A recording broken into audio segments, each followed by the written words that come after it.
The book of Jasher, chapter 1. And God said, Let us make man in our image, after our likeness. And God created man in his own image. And God formed man from the ground, and he blew into his nostrils the breath of life, and man became a living soul, endowed with speech. And the Lord said, It is not good for man to be alone. I will make unto him a helpmeet. And the Lord caused a deep sleep to fall upon Adam, and he slept. And he took away one of his ribs, and he built flesh upon it, and formed it, and brought it to Adam. And Adam awoke from his sleep, and behold, a woman was standing before him. And he said, This is a bone of my bones, and it shall be called woman, for this has been taken from man. And Adam called her name Eve, for she was the mother of all living. And God blessed them, and called their names Adam and Eve, in the day that he created them. And the Lord God said, Be fruitful, and multiply, and fill the earth. And the Lord God took Adam and his wife, and he placed them in the Garden of Eden, to dress it, and to keep it. And he commanded them, and said unto them, From every tree of the garden you may eat, but from the tree of the knowledge of good and evil you shall not eat. For in the day that you eat thereof you shall surely die.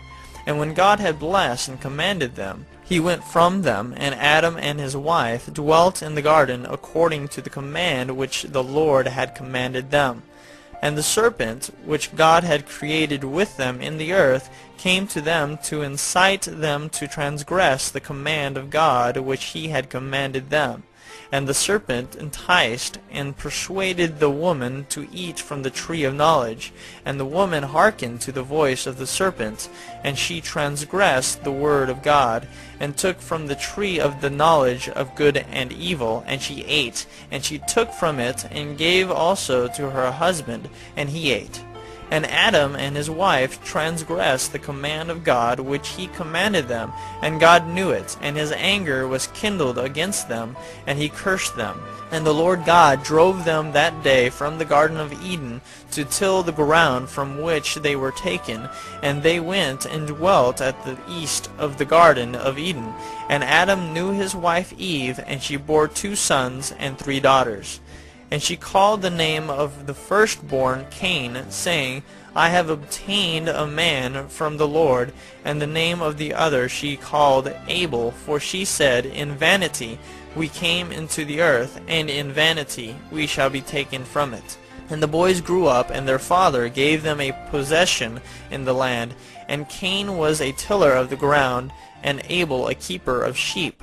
And it was at the expiration of a few years that they brought an approximating offering to the Lord. And Cain brought from the fruit of the ground, and Abel brought from the firstlings of his flock, from the fat thereof. And God turned and inclined to Abel and his offering, and a fire came down from the Lord from heaven and consumed it. And unto Cain and his offering the Lord did not turn, and he did not incline to it. For he had brought from the inferior fruit of the ground before the Lord. And Cain was jealous against his brother Abel on account of this, and he sought a pretext to slay him.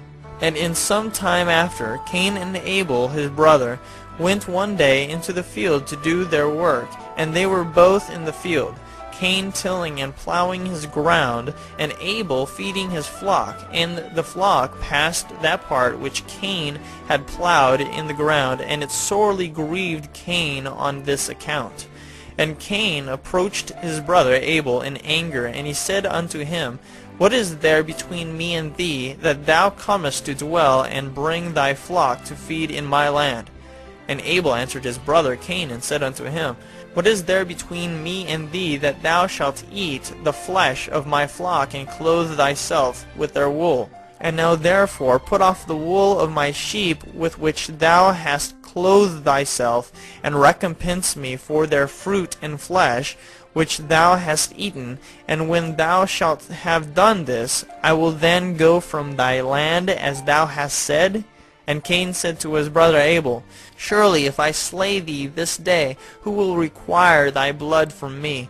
And Abel answered Cain, saying, Surely God, who has made us in the earth, he will avenge my cause, and he will require my blood from thee, shouldest thou slay me. For the Lord is the judge and arbiter, and it is he who will requite man according to his evil, and the wicked man according to the wickedness that he may do upon the earth. And now, if thou shouldest slay me here, surely God knoweth thy secret views, and will judge thee for the evil which thou didst declare to do unto me this day. And when Cain heard the words which Abel his brother had spoken, behold, the anger of Cain was kindled against his brother Abel for declaring this thing. And Cain hastened and rose up, and took the iron part of his plowing instrument, with which he suddenly smote his brother, and he slew him. And Cain spilt the blood of his brother Abel upon the earth, and the blood of Abel streamed upon the earth before the flock. And after this Cain repented, having slain his brother, and he was sadly grieved, and he wept over him, and it vexed him exceedingly.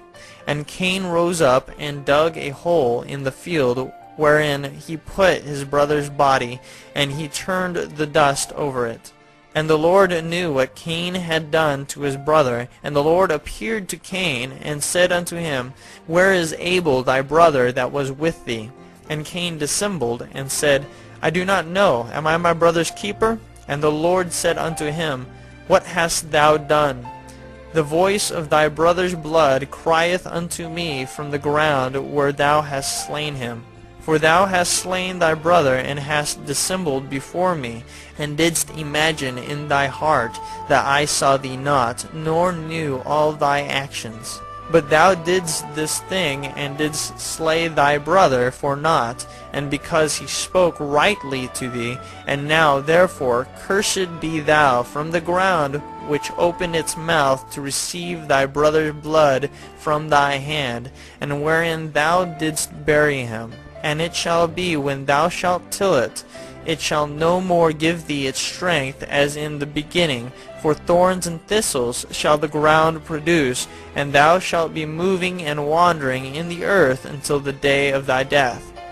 And at that time Cain went out from the presence of the Lord, from the place where he was, and he went moving and wandering in the land toward the east of Eden, he and all belonging to him. And Cain knew his wife in those days, and she conceived and bare a son, and he called his name Enoch, saying, In that time the Lord began to give him rest and quiet in the earth. And at that time Cain also began to build a city. And he built the city, and he called the name of the city Enoch, according to the name of his son. For in those days the Lord had given him rest upon the earth, and he did not move about and wander as in the beginning. And Irad was born to Enoch. And Irad begat Mechuyael, and Mechuyael begat Methusael. The Book of Jasher, Chapter 2. And it was in the 130th year of the life of Adam upon the earth that he again knew Eve his wife, and she conceived and bare a son in his likeness and in his image, and she called his name Seth, saying, Because God has appointed me another seed in the place of Abel, for Cain has slain him. And Seth lived 105 years, and Seth called the name of his son Enosh, saying, Because in that time the sons of men began to multiply, and to afflict their souls and hearts by transgressing and rebelling against God. And it was in the days of Enosh that the sons of men continued to rebel and transgress against God, to increase the anger of the Lord against the sons of men. And the sons of men went and they served other gods, and they forgot the Lord who had created them in the earth. And in those days the sons of men made images of brass and iron, wood and stone, and they bowed down and served them.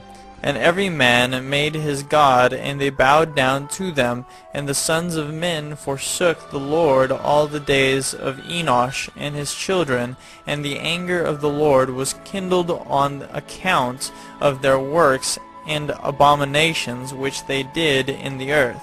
And the Lord caused the waters of the river Gihon to overwhelm them, and he destroyed and consumed them, and he destroyed the third part of the earth. And notwithstanding this, the sons of men did not turn from their evil ways, and their hands were yet extended to do evil in the sight of the Lord.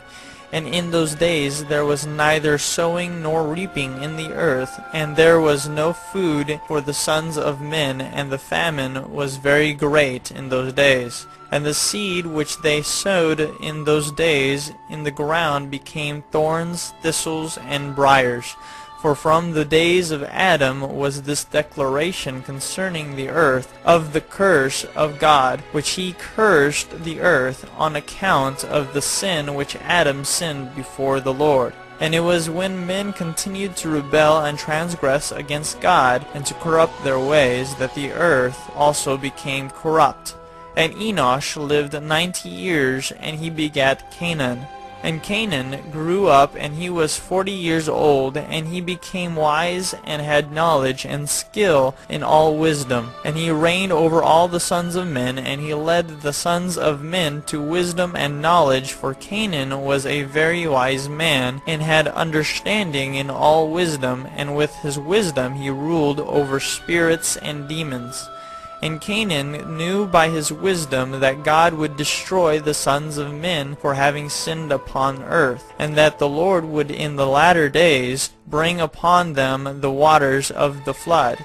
And in those days Canaan wrote upon tablets of stone what was to take place in time to come, and he put them in his treasures. And Canaan reigned over the whole earth, and he turned some of the sons of men to the service of God. And when Canaan was 70 years old, he begat 3 sons and 2 daughters.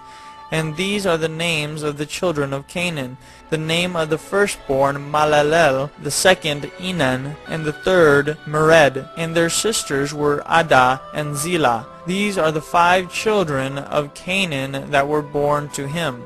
And Lamech, the son of Methusael, became related to Canaan by marriage, and he took his 2 daughters for his wives. And Adah conceived and bare a son to Lamech, and she called his name Jabal. And she again conceived and bare a son, and called his name Jubal.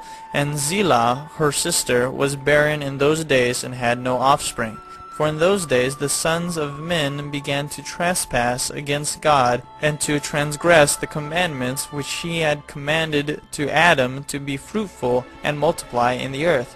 And some of the sons of men caused their wives to drink a draught that would render them barren, in order that they might retain their figures, and whereby their beautiful appearance might not fade.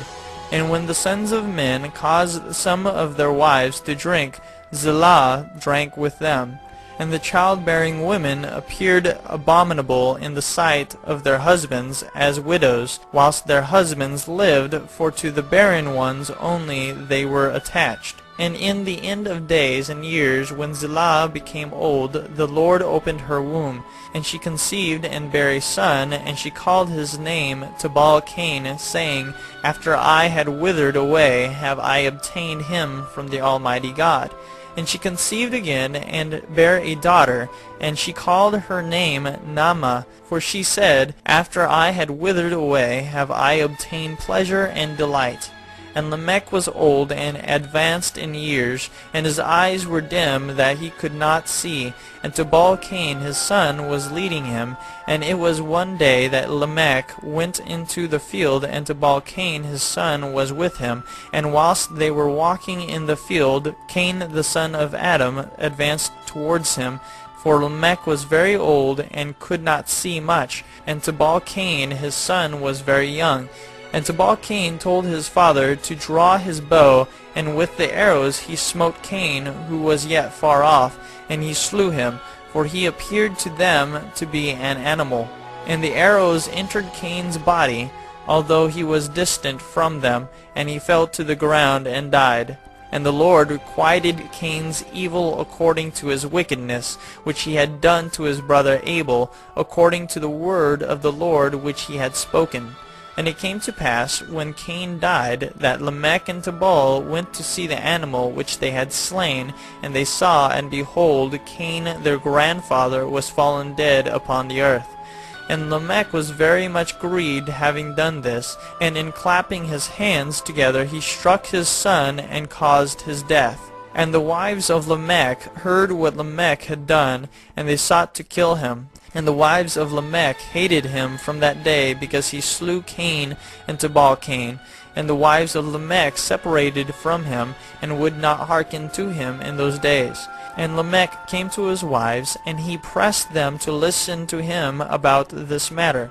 And he said to his wives, Adah and Zillah, Hear my voice, O wives of Lamech. Attend to my words, for now you have imagined and said that I slew a man with my wounds, and a child with my stripes, for their having done no violence.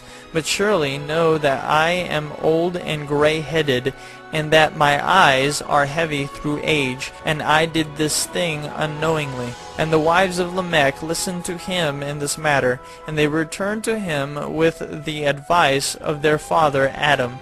But they bore no children to him from that time, knowing that God's anger was increasing in those days against the sons of men, to destroy them with the waters of the flood for their evil doings. And Malalel, the son of Canaan, lived 65 years, and he begat Jared. And Jared lived 62 years, and he begat Enoch.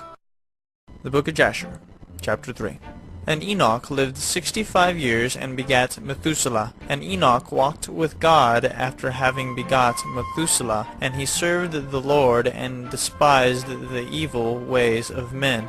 And the soul of Enoch was wrapped up in the instruction of the Lord, in knowledge and in understanding, and he wisely retired from the sons of men, and secreted himself from them for many days. And it was at the expiration of many years, whilst he was serving the Lord, and praying before him in his house, that an angel of the Lord called to him from heaven, and he said, Here am I. And he said, Rise, go forth from thy house, and from the place where thou dost hide thyself, and appear to the sons of men, in order that thou mayest teach them the way in which they should go, and the work which they must accomplish to enter in the ways of God. And Enoch rose up according to the word of the Lord, and went forth from his house, from his place, and from his chamber, in which he was concealed, and he went to the sons of men, and taught them the ways of the Lord, and at that time assembled the sons of men, and acquainted them with the instruction of the Lord.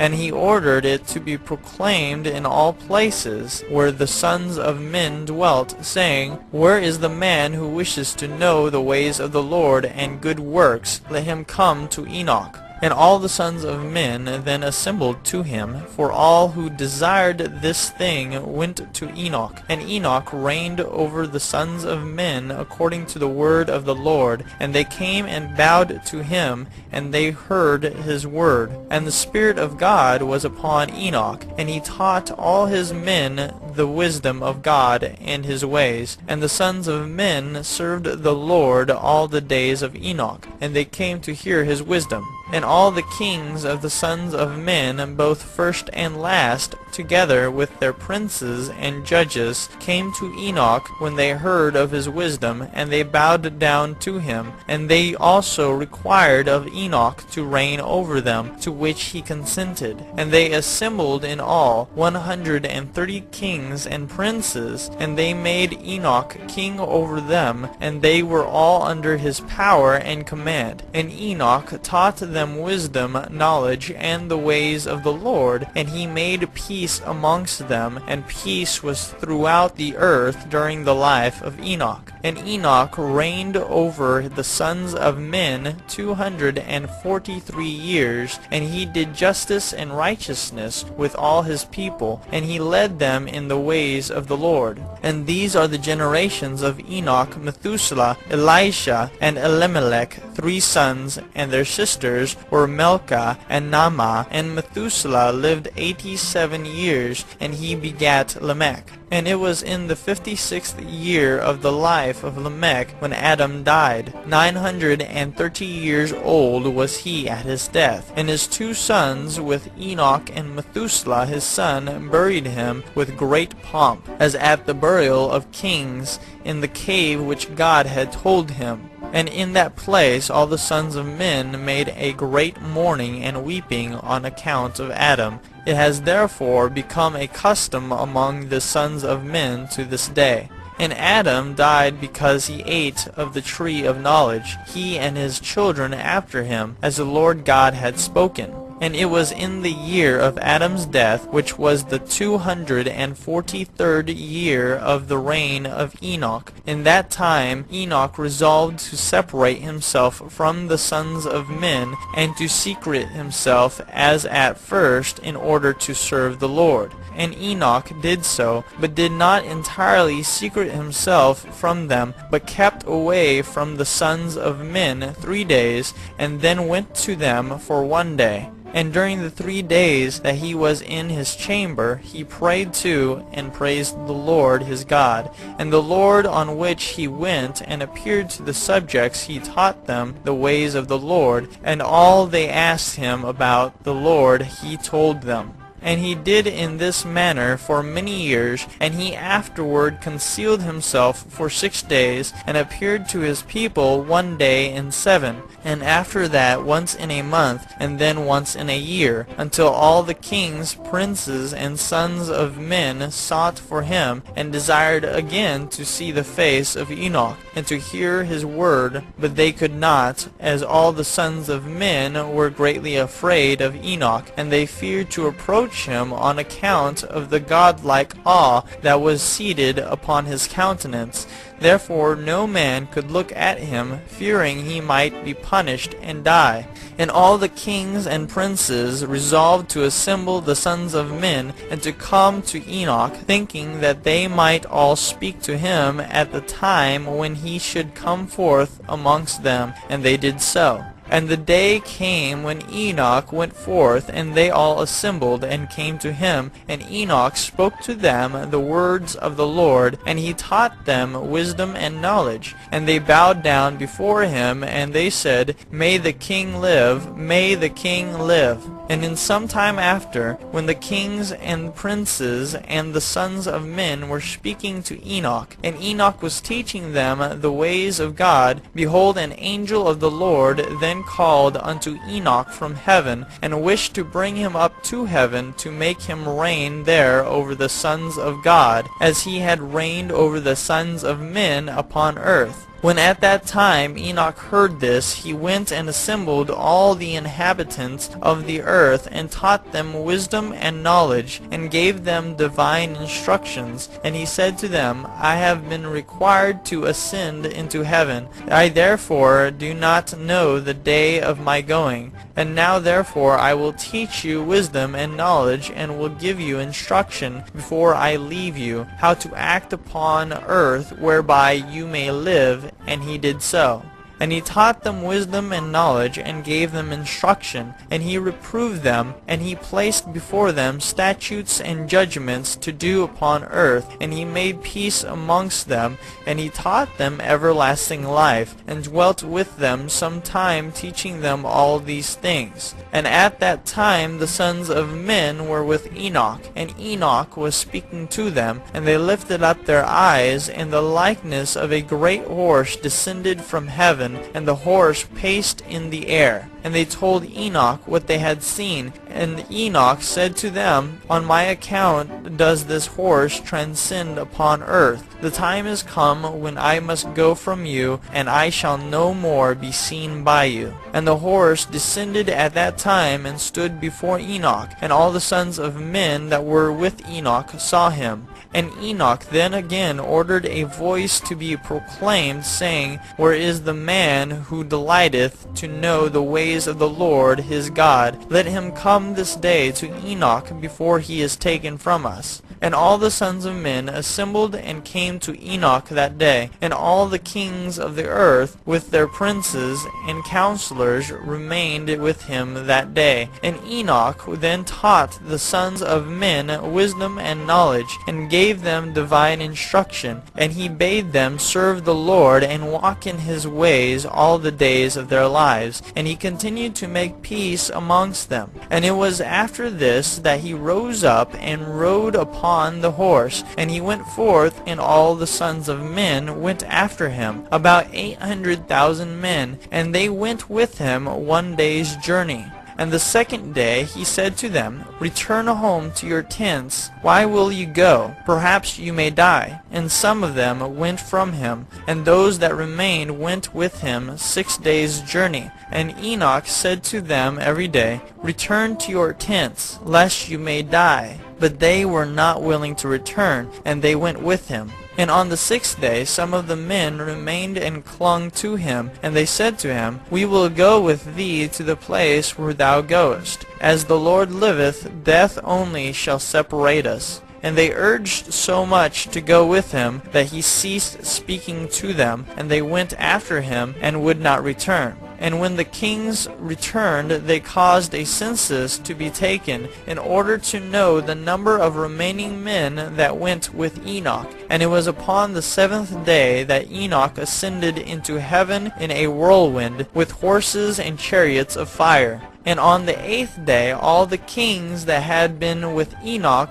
sent to bring back the number of men that were with Enoch in that place from which he ascended into heaven. And all those kings went to the place, and they found the earth there filled with snow, and upon the snow were large stones of snow. And one said to the other, Come, let us break through the snow and see. Perhaps the men that remained with Enoch are dead, and are now under the stones of snow. And they searched, but could not find him, for he had ascended into heaven. The book of Jasher, chapter 4. And all the days that Enoch lived upon earth were 365 years. And when Enoch had ascended into heaven, all the kings of the earth rose and took Methuselah his son, and anointed him, and they caused him to reign over them in the place of his father. And Methuselah acted uprightly in the sight of God, as his father Enoch had taught him. And he likewise during the whole of his life taught the sons of men wisdom, knowledge, and the fear of God. And he did not turn from the good way either to the right or to the left. But in the latter days of Methuselah, the sons of men turned from the Lord, they corrupted the earth, they robbed and plundered each other, and they rebelled against God, and they transgressed, and they corrupted their ways, and would not hearken to the voice of Methuselah, but rebelled against him. And the Lord was exceedingly wroth against them. And the Lord continued to destroy the seed in those days, so that there was neither sowing nor reaping in the earth. For when they sowed the ground, in order that they might obtain food for their support, behold, thorns and thistles were produced, which they did not sow. And still the sons of men did not turn from their evil ways, and their hands were still extended to do evil in the sight of God. And they provoked the Lord with their evil ways, and the Lord was very wroth, and repented that he had made man. And he thought to destroy and annihilate them, and he did so. In those days when Lamech the son of Methuselah was 160 years old, Seth the son of Adam died. And all the days that Seth lived were 912 years, and he died. And Lamech was 180 years old when he took Ashmua, the daughter of Elisha, the son of Enoch, his uncle, and she conceived.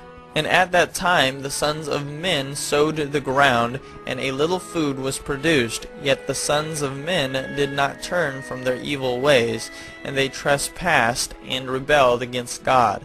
And the life of Lamech conceived and bare him a son at that time, at the revolution of the year.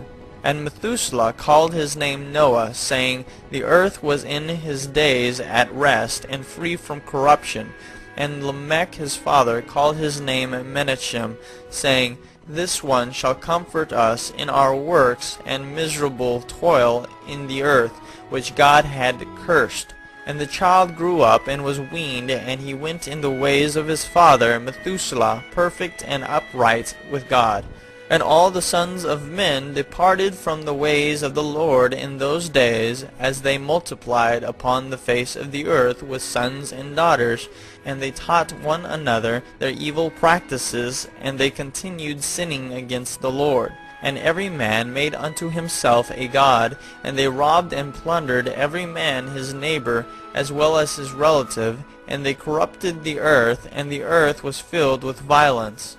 And their judges and rulers went to the daughters of men, and took their wives by force from their husbands according to their choice. And the sons of men in those days took from the cattle of the earth, the beasts of the field, and the fowls of the air, and taught the mixture of animals of one species with the other, in order therewith to provoke the Lord. And God saw the whole earth, and it was corrupt, for all flesh had corrupted its ways upon earth, all men and all animals. And the Lord said, I will blot out man that I created from the face of the earth, yea, from man to the birds of the air, together with cattle and beasts that are in the field, for I repent that I made them. And all men who walked in the ways of the Lord died in those days, before the Lord brought the evil upon man which he had declared. For this was from the Lord, that they should not see the evil which the Lord spoke of concerning the sons of men. And Noah found grace in the sight of the Lord, and the Lord chose him and his children to raise up seed from them upon the face of the whole earth. The book of Jasher, chapter 5. And it was in the 84th year of the life of Noah that Enoch the son of Seth died. He was 905 years old at his death. And in the 179th year of the life of Noah, Canaan the son of Enosh died. And all the days of Canaan were 910 years, and he died. And in the 234th year of the life of Noah, Malalel the son of Canaan died. And the days of Malalel were 895 years, and he died. And the days of Malalel were 895 years, and he died. And Jared the son of Malalel died in those days, in the 336th year of the life of Noah. And all the days of Jared were 962 years, and he died. And all who followed the Lord died in those days, before they saw the evil which God declared to do upon the earth. And after the lapse of many years, in the 480th year of the life of Noah, when all those men who followed the Lord died away from amongst the sons of men, and only Methuselah was then left, God said unto Noah and Methuselah, saying, Speak ye and proclaim to the sons of men, saying, Thus saith the Lord, Return from your evil ways, and forsake your works, and the Lord will repent of the evil that he declared to do to you, so that it shall not come to pass. For thus saith the Lord, Behold, I give you a period of 120 years. If you will turn to me and forsake your evil ways, then will I also turn away from the evil which I told you, and it shall not exist, saith the Lord. And Noah and Methuselah spoke all the words of the Lord to the sons of men day after day, constantly speaking to them. But the sons of men would not hearken to them, nor incline their ears to their words, and they were stiff-necked. And the Lord granted them a period of 120 years, saying, If they will return, then will God repent of the evil, so as not to destroy the earth. Noah the son of Lamech refrained from taking a wife in those days to beget children, for he said, Surely now God will destroy the earth, wherefore then shall I beget children? And Noah was a just man, he was perfect in his generation, and the Lord chose him to raise up seed from his seed upon the face of the earth. And the Lord said unto Noah, Take unto thee a wife, and beget children, for I have seen thee righteous before me in this generation. And thou shalt raise up seed, and thy children with thee, in the midst of the earth. And Noah went and took a wife, and he chose Naamah the daughter of Enoch, and she was 580 years old. And Noah was 498 years old when he took Naamah for a wife. And Naamah conceived and bare a son, and called his name Japheth, saying, God has enlarged me in the earth. And she conceived again, and bare a son, and he called his name Shem, saying, God has made me a remnant, to raise up seed in the midst of the earth. And Noah was 502 years old when Naamah bare Shem. And the boys grew up, and went in the ways of the Lord, in all that Methuselah and Noah their father taught them. And Lamech the father of Noah died in those days. Yet verily he did not go with all his heart in the ways of his father, and he died in the 195th year of the life of Noah. And all the days of Lamech were 770 years, and he died. And all the sons of men who knew the Lord died in that year before the Lord brought evil upon them. For the Lord willed them to die, so as not to behold the evil that God would bring upon their brothers and relatives, as he had so declared to do. In that time the Lord said to Noah and Methuselah, Stand forth and proclaim to the sons of men all the words that I spoke to you in those days. Peradventure they may turn from their evil ways, and I will then repent of the evil, and will not bring it. And Noah and Methuselah stood forth, and said in the ears of the sons of men all that God had spoken concerning them. But the sons of men would not hearken, neither would they incline their ears to all their declarations. And it was after this that the Lord said to Noah, The end of all flesh is come before me, on account of their evil deeds, and behold, I will destroy the earth. And do thou take unto thee gopher wood, and go to a certain place, and make a large ark, and place it in that spot. And thus shalt thou make it, 300 cubits its length, 50 cubits broad, and 30 cubits high. And thou shalt make unto thee a door open at its side, and to a cubit thou shalt finish above, and cover it within and without with pitch. And behold, I will bring the flood of waters upon the earth, and all flesh be destroyed from under the heavens. All that is upon earth shall perish. And thou and thy household shall go and gather 2 couple of all living things, male and female, and shall bring them to the ark, to raise up seed from them upon earth. And gather unto thee all food that is eaten by all the animals, that there may be food for thee and for them. And thou shalt choose for thy sons 3 maidens from the daughters of men, and they shall be wives to thy sons. And Noah rose up, and he made the ark in the place where God had commanded him, and Noah did as God had ordained him. In his 595th year Noah commenced to make the ark, and he made the ark in 5 years, as the Lord had commanded. Then Noah took the 3 daughters of Eliakim, son of Methuselah, for wives for his sons, as the Lord had commanded Noah. And it was at that time Methuselah the son of Enoch died. 960 years old was he at his death. The book of Jasher, chapter 6. At that time, after the death of Methuselah, the Lord said to Noah, Go thou with thy household into the ark. Behold, I will gather to thee all the animals of the earth, the beasts of the field, and the fowls of the air, and they shall all come and surround the ark. And thou shalt go and seat thyself by the doors of the ark, and all the beasts, the animals, and the fowls shall assemble and place themselves before thee. And such of them as shall come and crouch before thee shalt thou take and deliver into the hands of thy sons, who shall bring them to the ark, and all that will stand before thee thou shalt leave. And the Lord brought this about on the next day, and animals, beasts, and fowls came in great multitudes, and surrounded the ark. And Noah went and seated himself by the door of the ark, and of all flesh that crouched before him he brought into the ark, and all that stood before him he left upon earth.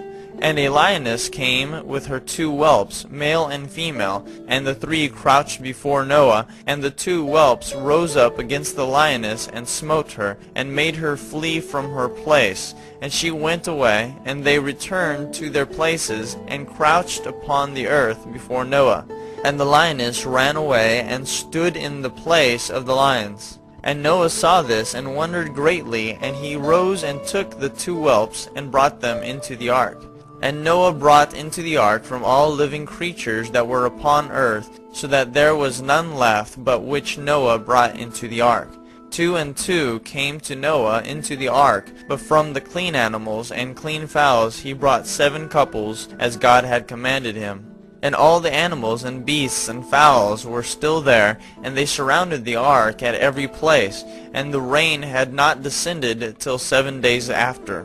And on that day the Lord caused the whole earth to shake, and the sun darkened, and the foundations of the world raged, and the whole earth was moved violently, and the lightning flashed, and the thunder roared, and all the fountains in the earth were broken up, such as was not known to the inhabitants before. And God did this mighty act in order to terrify the sons of men, that there might be no more evil upon earth. And still the sons of men would not return from their evil ways, and they increased the anger of the Lord at that time, and did not even direct their hearts to all this.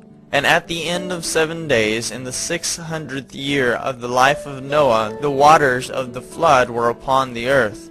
And all the fountains of the deep were broken up, and the windows of heaven were opened, and the rain was upon the earth 40 days and 40 nights. And Noah and his household and all the living creatures that were with him came into the ark on account of the waters of the flood, and the Lord shut him in. And all the sons of men that were left upon the earth became exhausted through evil on account of the rain, for the waters were coming more violently upon the earth, and the animals and beasts were still surrounding the ark. And the sons of men assembled together, and 700,000 men and women, and they came unto Noah to the ark. And they called to Noah, saying, Open for us, that we may come to thee in the ark, and wherefore shall we die? And Noah with a loud voice answered them from the ark, saying, Have you not all rebelled against the Lord, and said that he does not exist? And therefore the Lord brought upon you this evil, to destroy and cut you off from the face of the earth.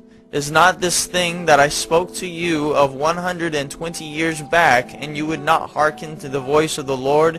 And now do you desire to live upon earth? And they said to Noah, We are ready to return to the Lord. Only open for us, that we may live and not die.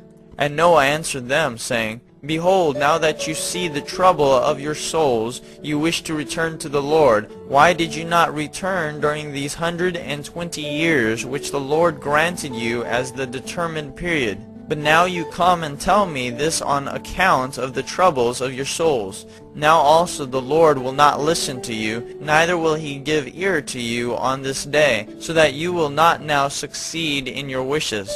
And the sons of men approached in order to break into the ark, to come in on account of the rain, for they could not bear the rain upon them. And the Lord sent all the beasts and animals that stood round the ark, and the beasts overpowered them, and drove them from that place. And every man went his way, and they again scattered themselves upon the face of the earth. And the rain was still descending upon the earth, and it descended 40 days and 40 nights. And the water prevailed greatly upon the earth, and all flesh that was upon the earth or in the waters died, whether men, animals, beasts, creeping things, or birds of the air. And there only remained Noah and those that were with him in the ark. And the waters prevailed, and they greatly increased upon the earth. And they lifted up the ark, and it was raised from the earth. And the ark floated upon the face of the waters, and it was tossed upon the waters, so that all the living creatures within were turned about like pottage in a cauldron.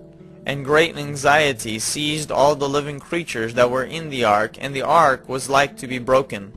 And all the living creatures that were in the ark were terrified, and the lions roared, and the oxen lowed, and the wolves howled, and every living creature in the ark spoke and lamented in its own language, so that their voices reached to a great distance. And Noah and his sons cried and wept in their troubles. They were greatly afraid that they had reached the gates of death. And Noah prayed unto the Lord, and cried unto him on account of this. And he said, O Lord, help us, for we have no strength to bear this evil that has encompassed us. For the waves of the waters have surrounded us. Mischievous torrents have terrified us. The snares of death have come before us. Answer us, O Lord, answer us. Lift up thy countenance toward us, and be gracious to us. Redeem us and deliver us. And the Lord hearkened to the voice of Noah, and the Lord remembered him. And a wind passed over the earth, and the waters were still, and the ark rested. And the fountains of the deep and the windows of heaven were stopped, and the rain from heaven was restrained. And the waters decreased in those days, and the ark rested upon the mountains of Ararat.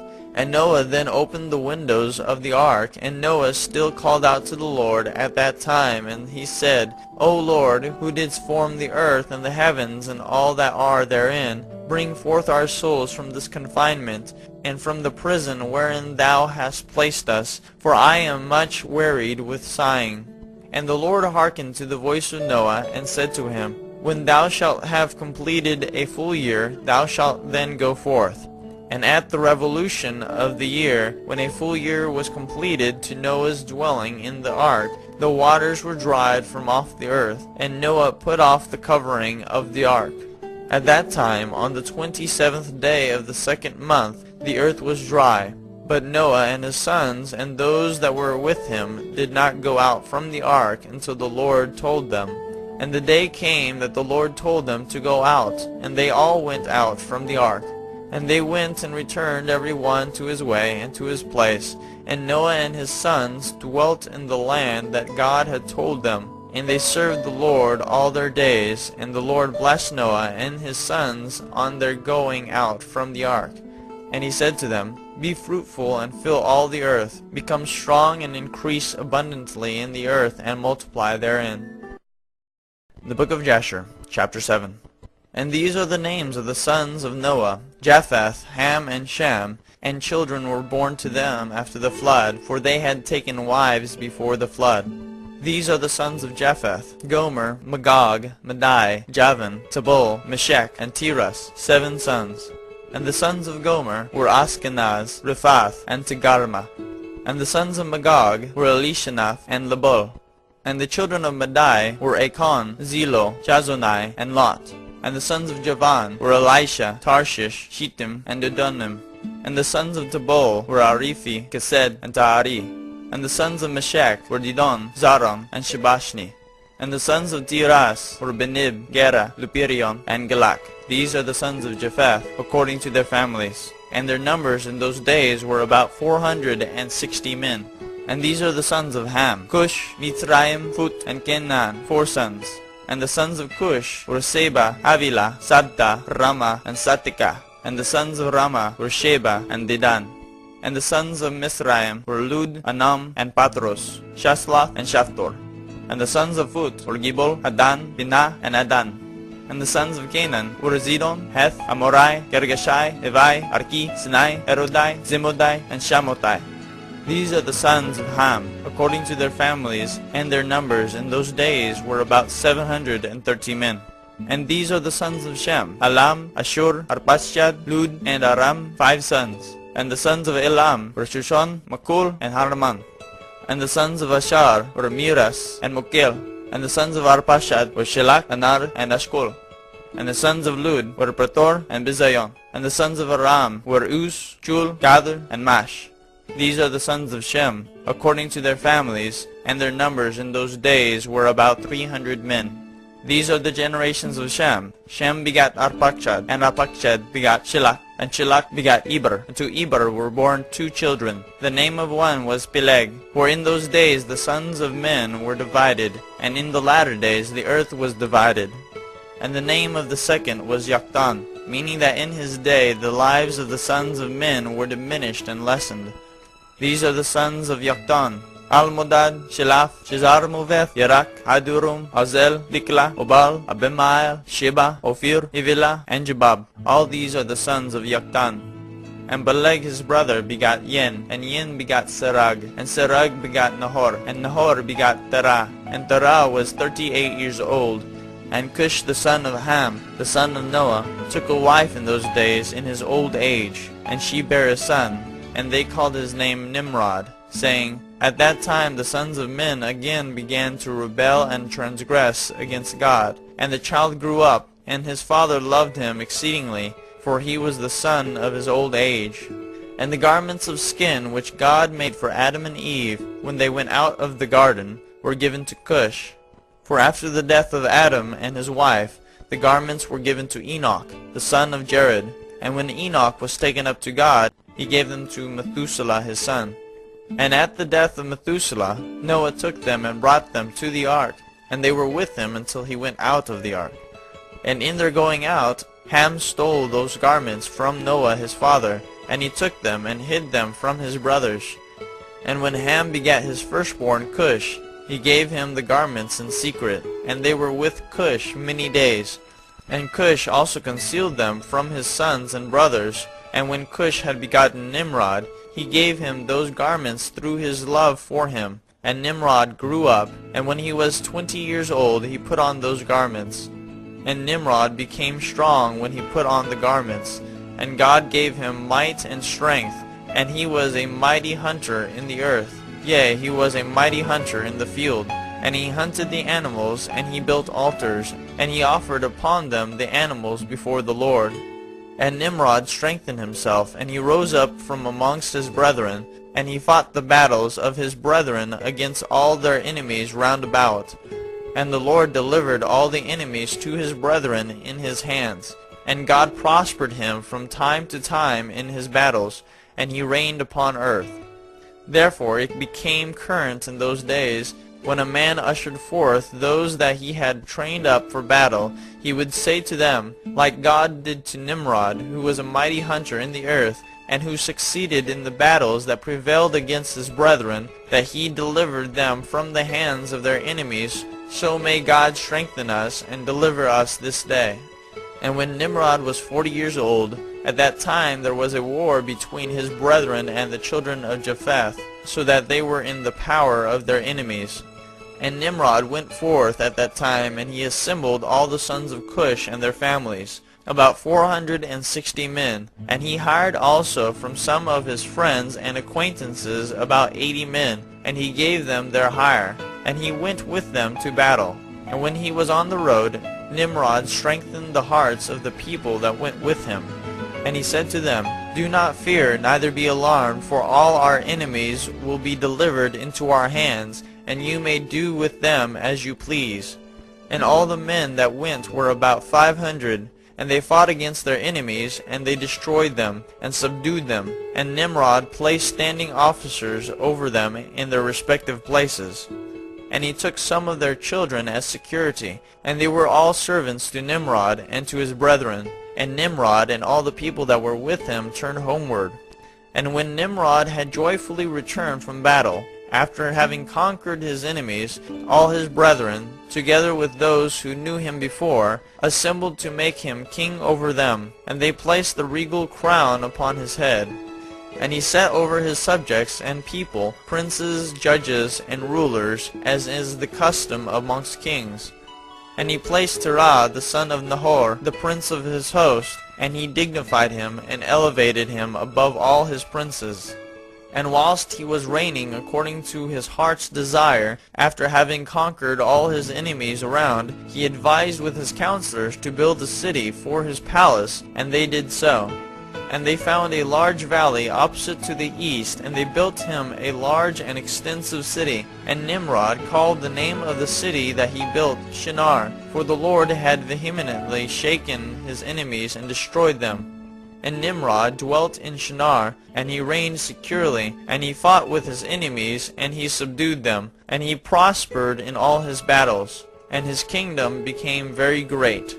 And all nations and tongues heard of his fame, and they gathered themselves to him, and they bowed down to the earth, and they brought him offerings, and he became their lord and king. And they all dwelt with him in the city at Shinar. And Nimrod reigned in the earth over all the sons of Noah, and they were all under his power and counsel.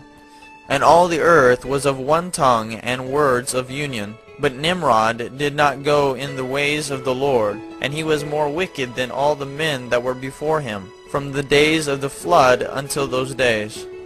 And he made gods of wood and stone, and he bowed down to them. And he rebelled against the Lord, and taught all his subjects and the people of the earth his wicked ways. And Mardon his son was more wicked than his father. And every one that heard of the acts of Mardon the son of Nimrod would say concerning him, From the wicked goeth forth wickedness. Therefore it became a proverb in the whole earth, saying, From the wicked goeth forth wickedness. And it was current in the words of men from that time to this. And Terah the son of Nahor, prince of Nimrod's host, was in those days very great in the sight of the king and his subjects. And the king and princes loved him, and they elevated him very high. And Terah took a wife, and her name was Amthilo, the daughter of Kornibo. And the wife of Terah conceived and bare him a son in those days. And Terah was 70 years old when he begot him. And Terah called the name of his son that was born to him Abram, because the king had raised him in those days, and dignified him above all his princes that were with him. The book of Jasher, chapter 8. And it was in the night that Abram was born, that all the servants of Terah, and all the wise men of Nimrod, and his conjurers came and ate and drank in the house of Terah, and they rejoiced with him on that night. And when all the wise men and conjurers went out from the house of Terah, they lifted up their eyes toward heaven that night to look at the stars. And they saw, and behold, one very large star coming from the east, and ran in the heavens. And he swallowed up the 4 stars from the 4 sides of the heavens. And all the wise men of the earth and his conjurers were astonished at the sight. And the sages understood this matter, and they knew its import. And they said to each other, This only betokens the child that has been born to Terah this night, who will grow up and be fruitful and multiply, and possess all the earth, he and his children forever. And he and his seed will slay great kings and inherit their lands. And the wise men and conjurers went home that night, and in the morning all these wise men and conjurers rose up early and assembled in an appointed house. And they spoke and said to each other, Behold, the sight that we saw last night is hidden from the king. It has not been made known to him. And should this thing get known to the king in the latter days, he will say to us, Why have you concealed this matter from me? And then we shall all suffer death. Therefore now let us go and tell the king the sight which we saw, and the interpretation thereof, and we shall then remain clear. And they did so. And they all went to the king and bowed down to him to the ground. And they said, May the king live, may the king live. We heard that a son was born to Terah the son of Nahor, the prince of thy host. And we yesternight came to his house, and we ate and drank and rejoiced with him that night. And when thy servants went out from the house of Terah to go to our respective homes to abide there for the night, we lifted up our eyes to heaven, and we saw a great star coming from the east, and the same star ran with great speed, and swallowed up 4 great stars from the 4 sides of the heavens. And thy servants were astonished at the sight which we saw, and were greatly terrified. And we made our judgment upon the sight, and knew by our wisdom the proper interpretation thereof, that this thing applies to the child that is born to Terah, who will grow up and multiply greatly, and become powerful, and kill all the kings of the earth, and inherit all their lands, he and his seed forever. And now our Lord and King, behold, we have truly acquainted thee with what we have seen concerning this child. If it seemeth good to the king to give his father value for this child, we will slay him before he shall grow up and increase in the land, and his evil increase against us, that we and our children perish through his evil. And the king heard their words, and they seemed good in his sight. And he sent and called for Terah, and Terah came before the king. And the king said to Terah, I have been told that a son was yesternight born to thee, and after this matter was observed in the heavens at his birth. And now therefore give me the child, that we may slay him before his evil springs up against us, and I will give thee for his value thy house full of silver and gold. And Terah answered the king and said to him, My lord and king, I have heard thy words, and thy servant shall do all that his king desireth. But my lord and king, I will tell thee what happened to me yesternight, that I may see what advice the king will give his servant. And then I will answer the king upon what he has just spoken. And the king said, Speak. And Terah said to the king, Aon, son of Mored, came to me yesternight, saying, Give unto me the great and beautiful horse that the king gave thee, and I will give thee silver and gold, and straw and provender for its value. And I said to him, Wait till I see the king concerning thy words, and behold, whatever the king saith, that will I do. And now, my lord and king, behold, I have made this thing known to thee, and the advice which my king will give unto his servant, that will I follow. And the king heard the words of Terah, and his anger was kindled, and he considered him in the light of a fool. And the king answered Terah, and he said to him, Art thou so silly, ignorant, or deficient in understanding to do this thing, to give thy beautiful horse for silver and gold, or even for straw and provender? Art thou so short of silver and gold, that thou shouldest do this thing, because thou canst not obtain straw and provender to feed thy horse? And what is silver and gold to thee, or straw and provender, that thou shouldest give away that fine horse which I gave thee, like which there is none to be had on the whole earth? And the king left off speaking, and Terah answered the king, saying, Like unto this has the king spoken to his servant. I beseech thee, my lord and king, what is this which thou didst say unto me, saying, Give thy son, and we may slay him, and I will give thee silver and gold for his value? What shall I do with silver and gold after the death of my son? Who shall inherit me? Surely then at my death the silver and gold will return to my king who gave it. And when the king heard the words of Terah, and the parable which he brought concerning the king, it grieved him greatly, and he was vexed at this thing, and his anger burned within him. And Terah saw the anger of the king was kindled against him. And he answered the king, saying, All that I have is in the king's power. Whatever the king desireth to do to his servant, that let him do. Yea, even my son, he is in the king's power, without value in exchange, he and his 2 brothers that are older than he. And the king said to Terah, No, but I will purchase thy younger son for a price. And Terah answered the king, saying, I beseech thee, my lord and king, to let thy servant speak a word before thee, and let the king hear the word of his servant. And Terah said, Let my king give me 3 days' time till I consider this matter within myself, and consult with my family concerning the words of my king. And he pressed the king greatly to agree to this.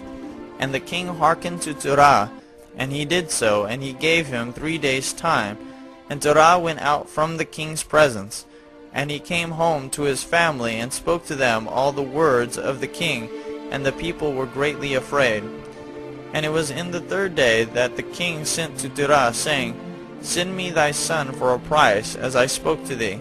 And shouldst thou not do this, I will send and slay all thou hast in thy house, so that thou shalt not even have a dog remaining. And Terah hastened, as the thing was urgent from the king, and he took a child from one of his servants, which his handmaid had borne to him that day. And Terah brought the child to the king, and received value for him.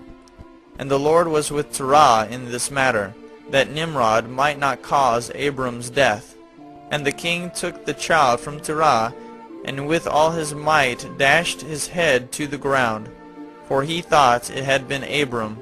And this was concealed from him from that day, and it was forgotten by the king, as it was the will of providence not to suffer Abram's death. And Terah took Abram his son secretly, together with his mother and nurse, And he concealed them in a cave, and he brought them their provisions monthly. And the Lord was with Abram in the cave, and he grew up. And Abram was in the cave 10 years. And the king and his princes, soothsayers and sages, thought that the king had killed Abram. The book of Jasher, chapter 9. And Haran the son of Terah, Abram's oldest brother, took a wife in those days. Haran was 39 years old when he took her, and the wife of Haran conceived and bare a son, and he called his name Lot. And she conceived again and bare a daughter, and she called her name Milcah. And she again conceived and bare a daughter, and she called her name Sarai. Haran was 42 years old when he begot Sarai, which was in the 10th year of the life of Abram. And in those days Abram and his mother and nurse went out from the cave, as the king and his subjects had forgotten the affair of Abram. And when Abram came out of the cave, he went to Noah and his son Shem, and he remained with them to learn the instruction of the Lord and his ways. And no man knew where Abram was, and Abram served Noah and Shem his son for a long time. And Abram was in Noah's house 39 years, and Abram knew the Lord from 3 years old, and he went in the ways of the Lord until the day of his death, as Noah and his son Shem had taught him. And all the sons of the earth in those days greatly transgressed against the Lord, and they rebelled against him, and they served other gods.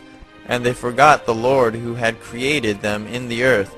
And the inhabitants of the earth made unto themselves at that time every man his god, gods of wood and stone, which could neither speak, hear, nor deliver, and the sons of men served them, and they became their gods.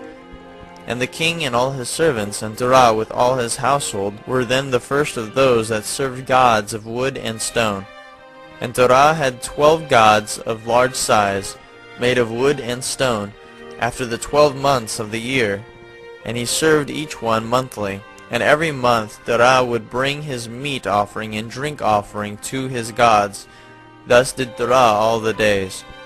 And all that generation were wicked in the sight of the Lord, and they thus made every man his god, but they forsook the Lord who had created them.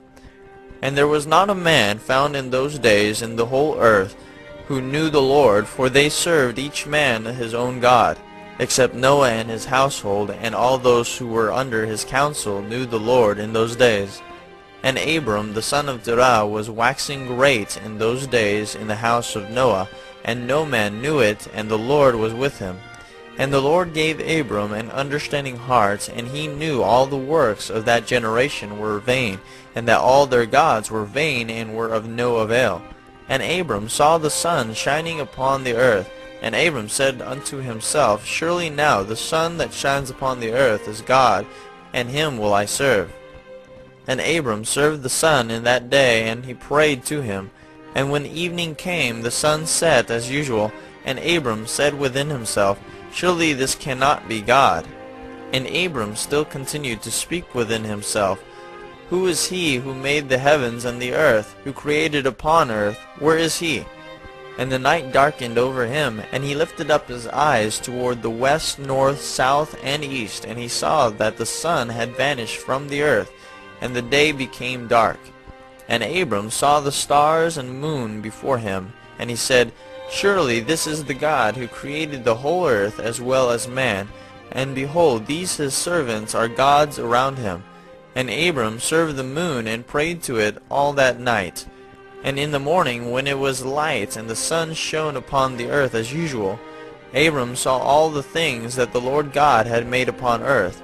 And Abram said unto himself, Surely these are not gods that made the earth and all mankind, but these are the servants of God. And Abram remained in the house of Noah, and there knew the Lord and his ways, and he served the Lord all the days of his life.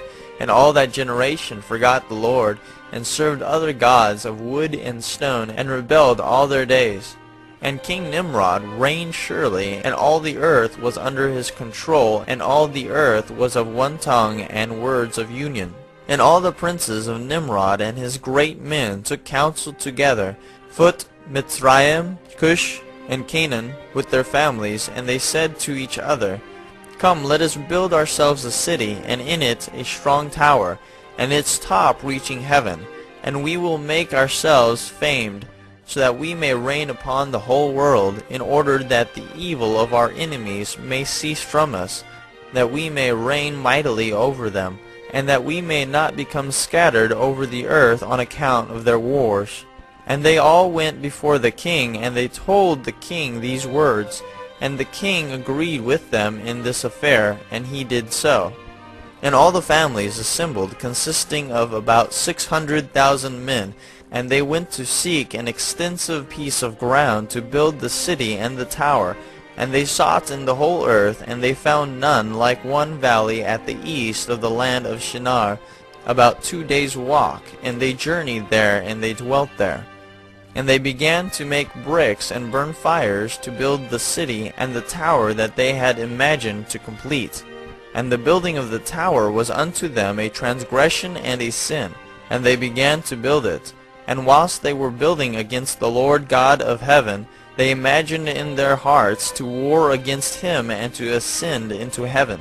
And all these people and all the families divided themselves in 3 parts. The first said, We will ascend into heaven and fight against him. The second said, We will ascend to heaven and place our own gods there and serve them. And the third part said, We will ascend to heaven and smite him with bows and spears. And God knew all their works and all their evil thoughts. And he saw the city and the tower which they were building. And when they were building, they built themselves a great city and a very high and strong tower. And on account of its height, the mortar and bricks did not reach the builders in their ascent to it, until those who went up had completed a full year, and after that they reached to the builders and gave them the mortar and the bricks. Thus was it done daily. And behold, these ascended, and others descended the whole day. And if a brick should fall from their hands and get broken, they would all weep over it, and if a man fell and died, none of them would look at him. And the Lord knew their thoughts, and it came to pass, when they were building, they cast the arrows toward the heavens. And all the arrows fell upon them, filled with blood.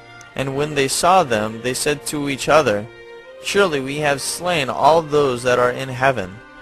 For this was from the Lord, in order to cause them to err, and in order to destroy them from off the face of the ground.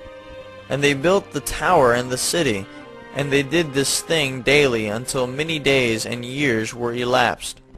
And God said to the 70 angels who stood foremost before him, to those who were near to him, saying, Come, let us descend and confuse their tongues, that one man shall not understand the language of his neighbor. And they did so unto them. And from that day following they forgot each man his neighbor's tongue, and they could not understand to speak in one tongue. And when the builder took from the hands of his neighbor lime or stone which he did not order, the builder would cast it away and throw it upon his neighbor, that he would die. And they did so many days, and they killed many of them in this manner. And the Lord smote the 3 divisions that were there, and he punished them according to their works and designs. Those who said, We will ascend to heaven and serve our gods, became like apes and elephants. And those who said, We will smite the heaven with arrows, the Lord killed them, one man through the hand of his neighbor. And the 3rd division of those who said, We will ascend to heaven and fight against him, the Lord scattered them throughout the earth. And those who were left amongst them, when they knew and understood the evil which was coming upon them, they forsook the building, and they also became scattered upon the face of the whole earth. And they ceased building the city and the tower.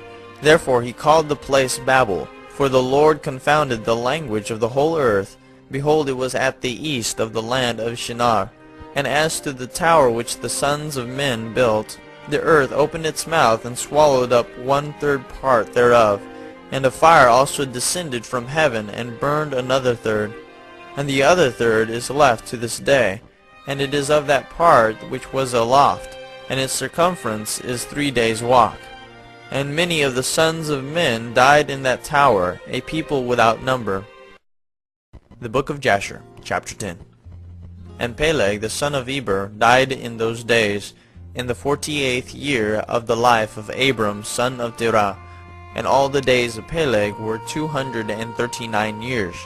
And when the Lord had scattered the sons of men on account of their sin at the tower, behold, they spread forth into many divisions, and all the sons of men were dispersed into the four corners of the earth.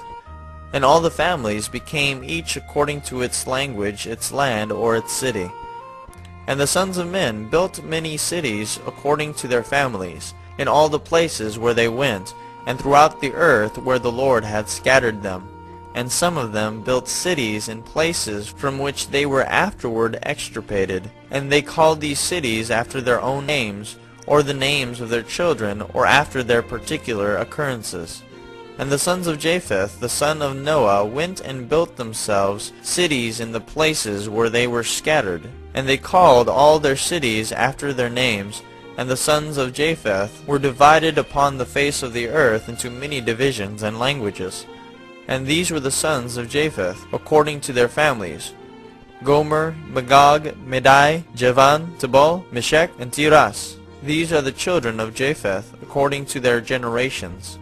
And the children of Gomer, according to their cities, were the Francum, who dwell in the land of Franza, by the river Franza, by the river Sanah. And the children of Rephath are the Bartonim, who dwell in the land of Bartonia, by the river Ladah, which empties its waters in the great sea Gihon, that is, Oceanus. And the children of Togarma are 10 families, and these are their names: Buzar, Parzunak, Balgar, Alikanim, Ragbib, Tarkai, Bid, Zibuk, Ongal, and Tilmas. All these spread and rested in the north, and built themselves cities. And they called their cities after their own names. Those are they who abide by the rivers Hithlah and Italak unto this day. But the families of Angolai, Balgar, and Parzunak, they dwell by the great river Dabni, and the names of their cities are also according to their own names. And the children of Javan are the Javanim, who dwell in the land of Macedonia. And the children of Medaiari are the Orelim, that dwell in the land of Kherson. And the children of Tubal are those that dwell in the land of Tuscana by the river Bashia. And the children of Meshech are the Shabashnai, and the children of Teras are Rashash, Kushnai, and Ongolais. All these went and built themselves cities. Those are the cities that are situate by the sea Jabus, by the river Kira, which empties itself in the river Tragan. And the children of Elisha are the Almanim, and they also went and built themselves cities. Those are the cities situate between the mountains of Job and Shebathmo. And of them were the people of Lombardai, who dwell opposite the mountains of Job and Shebathmo. And they conquered the land of Italia, and remain there unto this day. And the children of Shittim are the Romim, who dwell in the valley of Canopia, by the river Tibreo. And the children of Dodonim are those who dwell in the cities of the sea Gihon, in the land of Borna. These are the families of the children of Japheth, according to their cities and languages, when they were scattered after the tower.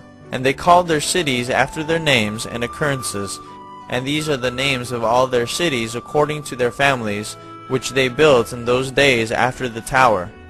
And the children of Ham were Cush, Mitzrayim, Phut, and Canaan, according to their generations and cities. All these went and built themselves cities as they found fit places for them, and they called their cities after the names of their fathers, Cush, Mitzrayim, Phut, and Canaan. And the children of Mitzrayim are the Ludim, Anamim, Lehabim, Naphtuchim, Pathrusim, Casluchim, and Caphturim, 7 families.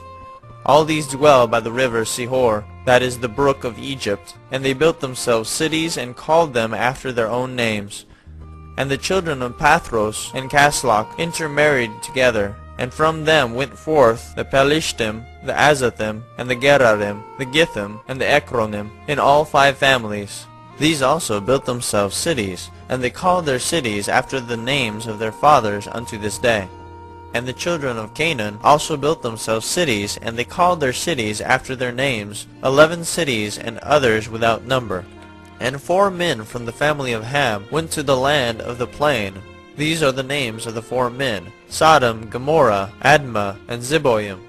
And these men built themselves 4 cities in the land of the plain, and they called the names of their cities after their own names. And they and their children and all belonging to them dwelt in those cities. And they were fruitful and multiplied greatly and dwelt peaceably.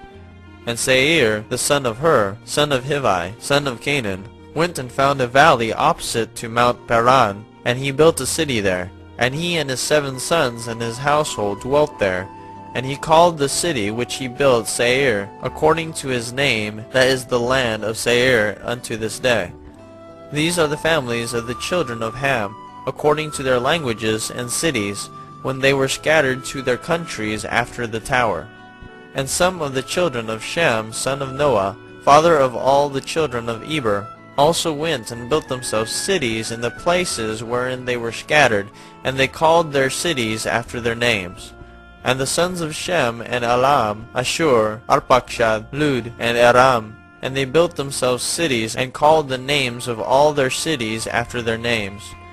And Ashur, son of Shem, and his children and household went forth at that time, a very large body of them, and they went to a distant land that they found.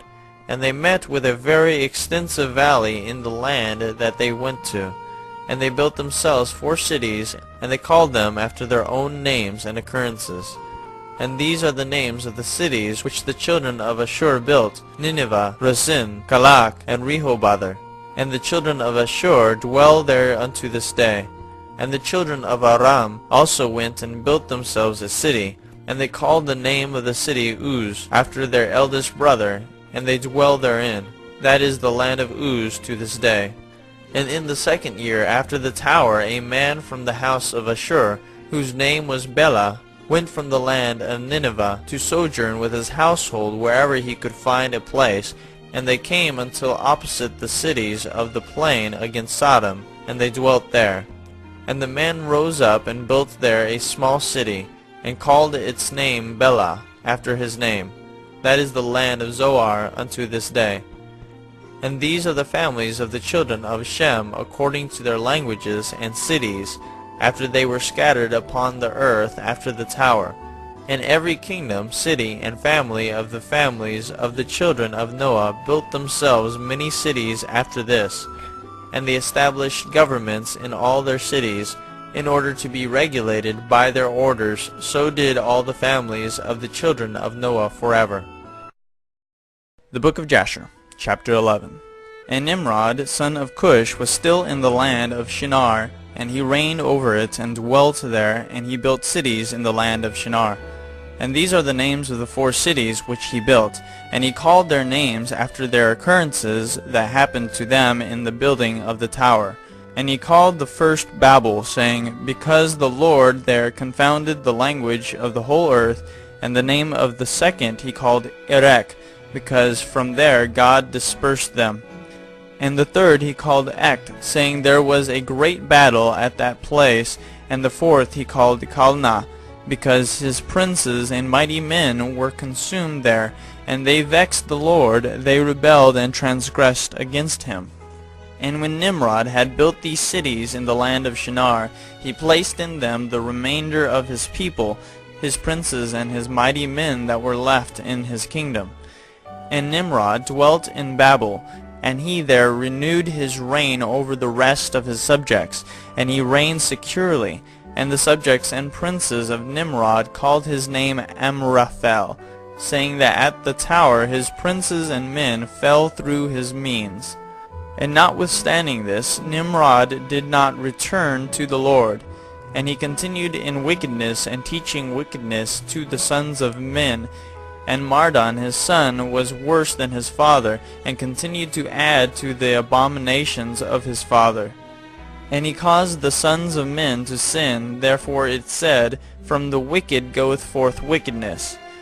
At that time there was war between the families of the children of Ham, as they were dwelling in the cities which they had built. And Chedorlaomer, king of Elam, went away from the families of the children of Ham, and he fought with them, and he subdued them. And he went to the 5 cities of the plain, and he fought against them, and he subdued them, and they were under his control. And they served him 12 years, and they gave him a yearly tax. At that time died Nahor, son of Serug, in the 49th year of the life of Abram, son of Terah. And in the 50th year of the life of Abram, son of Terah, Abram came forth from the house of Noah, and went to his father's house. And Abram knew the Lord, and he went in his ways and instructions, and the Lord his God was with him. And Terah his father was in those days still captain of the host of King Nimrod, and he still followed strange gods.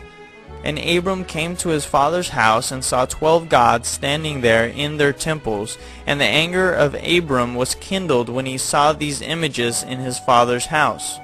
And Abram said, As the Lord liveth, these images shall not remain in my father's house. So shall the Lord who created me do unto me, if in 3 days' time I do not break them all. And Abram went from them, and his anger burned within him.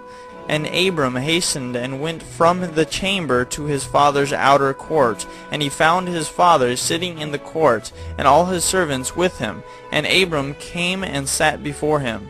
And Abram asked his father, saying, Father, tell me, where is God who created heaven and earth, and all the sons of men upon earth, and who created thee and me? And Terah answered his son Abram, and said, Behold, those who created us are all with us in the house. And Abram said to his father, My lord, shew them to me, I pray thee. And Terah brought Abram into the chamber of the inner court. And Abram saw, and behold, the whole room was full of gods of wood and stone, 12 great images, and others less than they without number. And Terah said to his son, Behold, these are they which made all thou seest upon earth, and which created me and thee and all mankind. And Terah bowed down to his gods, and he then went away from them, and Abram his son went away with him.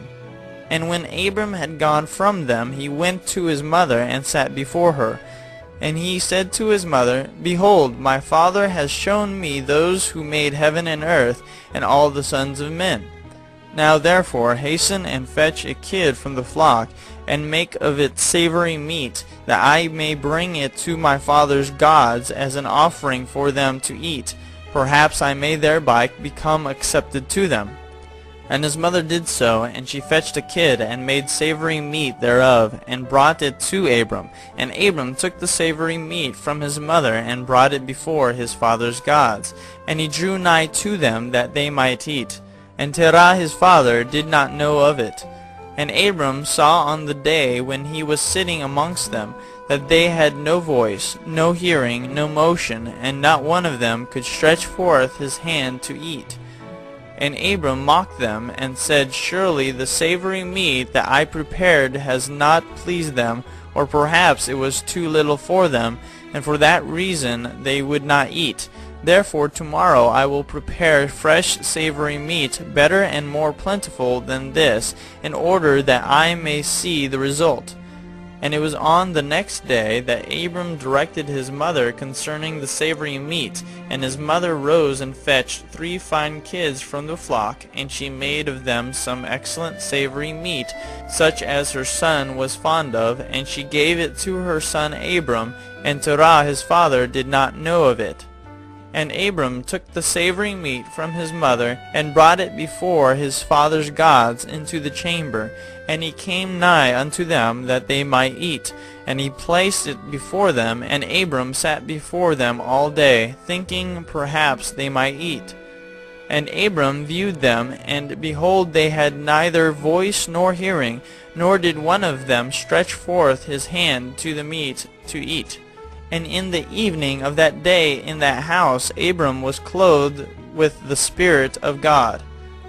And he called out and said, Woe unto my father and this wicked generation, whose hearts are all inclined to vanity, who serve these idols of wood and stone, which can neither eat, smell, hear, nor speak, who have mouths without speech, eyes without sight, ears without hearing, hands without feeling, and legs which cannot move.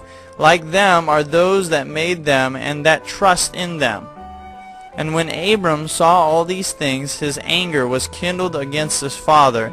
And he hastened and took a hatchet in his hand, and came unto the chamber of the gods, and he broke all his father's gods. And when he had done breaking the images, he placed the hatchet in the hand of the great God, which was there before them. And he went out. And Terah his father came home, for he had heard at the door the sound of the striking of the hatchet. So Terah came into the house to know what this was about. And Terah, having heard the noise of the hatchet in the room of images, ran to the room to the images, and he met Abram going out. And Terah entered the room, and found all the idols fallen down and broken, and the hatchet in the hand of the largest, which was not broken, and the savory meat which Abram his son had made was still before them. And when Terah saw this, his anger was greatly kindled, and he hastened and went from the room to Abram. And he found Abram his son sitting in the house, and he said to him, What is this work thou hast done to my gods? And Abram answered Terah his father, and he said, Not so, my lord, for I brought savory meat before them, and when I came nigh to them with the meat that they might eat, they all at once stretched forth their hands to eat before the great one had put forth his hand to eat. And the large one saw their works that they did before him, and his anger was violently kindled against them. And he went and took the hatchet that was in the house, and came to them, and broke them all. And behold, the hatchet is yet in his hand, as thou seest. And Terah's anger was kindled against his son Abram when he spoke this. And Terah said to Abram his son in his anger, What is this tale that thou hast told? Thou speakest lies to me. Is there in these gods spirit, soul, or power to do all thou hast told me? Are they not wood and stone? And have I not myself made them? And canst thou speak such lies, saying that the large God that was with them smote them? It is thou that didst place the hatchet in his hands, and then sayest that he smote them all. And Abram answered his father, and said to him, And how canst thou then serve these idols, in whom there is no power to do anything? Can those idols in which thou trustest deliver thee? Can they hear thy prayers when thou callest upon them? Can they deliver thee from the hands of thy enemies? Or will they fight thy battles for thee against thy enemies, that thou shouldest serve wood and stone, which can neither speak nor hear? And now surely it is not good for thee, nor for the sons of men that are connected with thee, to do these things. Are you so silly, so foolish, or so short of understanding that you will serve wood and stone, and do after this manner? And forget the Lord God who made heaven and earth, and who created you in the earth, and thereby bring a great evil upon your souls in this manner by serving stone and wood? Did not our fathers in days of old sin in this matter? And the Lord God of the universe brought the waters of the flood upon them and destroyed the whole earth? And how can you continue to do this and serve gods of wood and stone, who cannot hear or speak or deliver you from oppression, thereby bringing down the anger of the God of the universe upon you? Now therefore, my father, refrain from this, and bring not evil upon thy soul and the souls of thy household. And Abram hastened and sprang from before his father, and took the hatchet from his father's largest idol, with which Abram broke it, and ran away. And Terah, seeing all that Abram had done, hastened to go from his house, and he went to the king, and he came before Nimrod, and stood before him. And he bowed down to the king, and the king said, What dost thou want? And he said, I beseech thee, my lord, to hear me. Now 50 years back a child was born to me, and thus has he done to my gods, and thus has he spoken. And now therefore, my lord and king, send for him, that he may come before thee, and judge him according to the law, that we may be delivered from his evil. And the king sent 3 men of his servants, and they went and brought Abram before the king. And Nimrod and all his princes and servants were that day sitting before him, and Terah sat also before them. And the king said to Abram, What is this that thou hast done to thy father and to his gods? And Abram answered the king in the words that he spoke to his father, and he said, The large God that was with them in the house did to them what thou hast heard. And the king said to Abram, Had they power to speak and eat and do as thou hast said? And Abram answered the king, saying, And if there be no power in them, why dost thou serve them, and cause the sons of men to err through thy follies? Dost thou imagine that they can deliver thee, or do anything small or great, that thou shouldst serve them? And why wilt thou not sense the God of the whole universe, who created thee, and in whose power it is to kill and keep alive? O foolish, simple, and ignorant king, woe unto thee forever! I thought thou wouldst teach thy servants the upright way, but thou hast not done this, but hast filled the whole earth with thy sins and the sins of thy people who have followed thy ways. Dost thou not know, or hast thou not heard, that this evil which thou doest, our ancestors sinned therein in days of old? And the eternal God brought the waters of the flood upon them, and destroyed them all, and also destroyed the whole earth on their account. And wilt thou and thy people rise up now, and do like unto this work, in order to bring down the anger of the Lord God of the universe, and to bring evil upon thee and the whole earth? Now therefore put away this evil deed which thou doest, and serve the God of the universe, as thy soul is in his hands, and then it will be well with thee.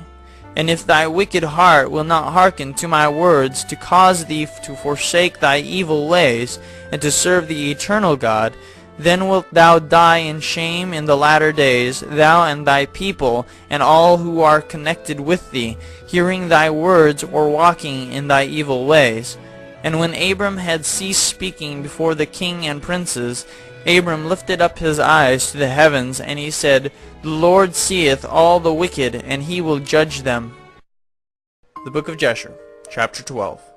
And when the king heard the words of Abram, he ordered him to be put into prison. And Abram was 10 days in prison. And at the end of those days the king ordered that all the kings, princes, and governors of different provinces, and the sages should come before him. And they sat before him, and Abram was still in the house of confinement. And the king said to the princes and sages, Have you heard what Abram the son of Terah has done to his father? Thus has he done to him, and I ordered him to be brought before me, and thus has he spoken. His heart did not misgive me, neither did he stir in my presence, and behold, now he is confined in the prison.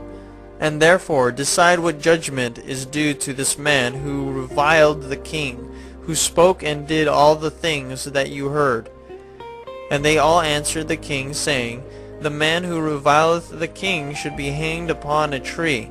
But having done all the things that he said, and having despised our gods, he must therefore be burned to death, for this is the law in this matter.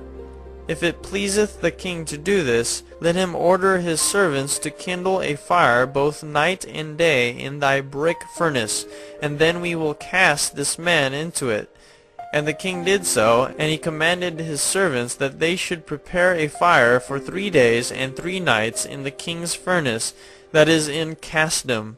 And the king ordered them to take Abram from prison and bring him out to be burned. And all the king's servants, princes, lords, governors, and judges, and all the inhabitants of the land, about 900,000 men, stood opposite the furnace to see Abram. And all the women and little ones crowded upon the roofs and towers to see what was doing with Abram, and they all stood together at a distance. And there was not a man left that did not come on that day to behold the scene. And when Abram was come, the conjurers of the king and the sages saw Abram, and they cried out to the king, saying, Our sovereign lord, surely this is the man whom we know to have been the child at whose birth the great star swallowed the 4 stars, which we declared to the king now 50 years since. And behold, now his father has also transgressed thy commands, and mocked thee by bringing thee another child which thou didst kill. And when the king heard their words, he was exceedingly wroth, and he ordered Terah to be brought before him. And the king said, Hast thou heard what the conjurers have spoken? Now tell me truly, how didst thou? And if thou shalt speak truth, thou shalt be acquitted. And seeing the king's anger was so much kindled, Terah said to the king, My lord and king, thou hast heard the truth, and what the sages have spoken is right. And the king said, How couldst thou do this thing, to transgress my orders, and to give me a child that thou didst not beget, and to take value for him? And Terah answered the king, Because my tender feelings were excited for my son at that time, and I took a son of my handmaid, and I brought him to the king. And the king said, Who advised thee to this? Tell me, do not hide aught from me, and then thou shalt not die.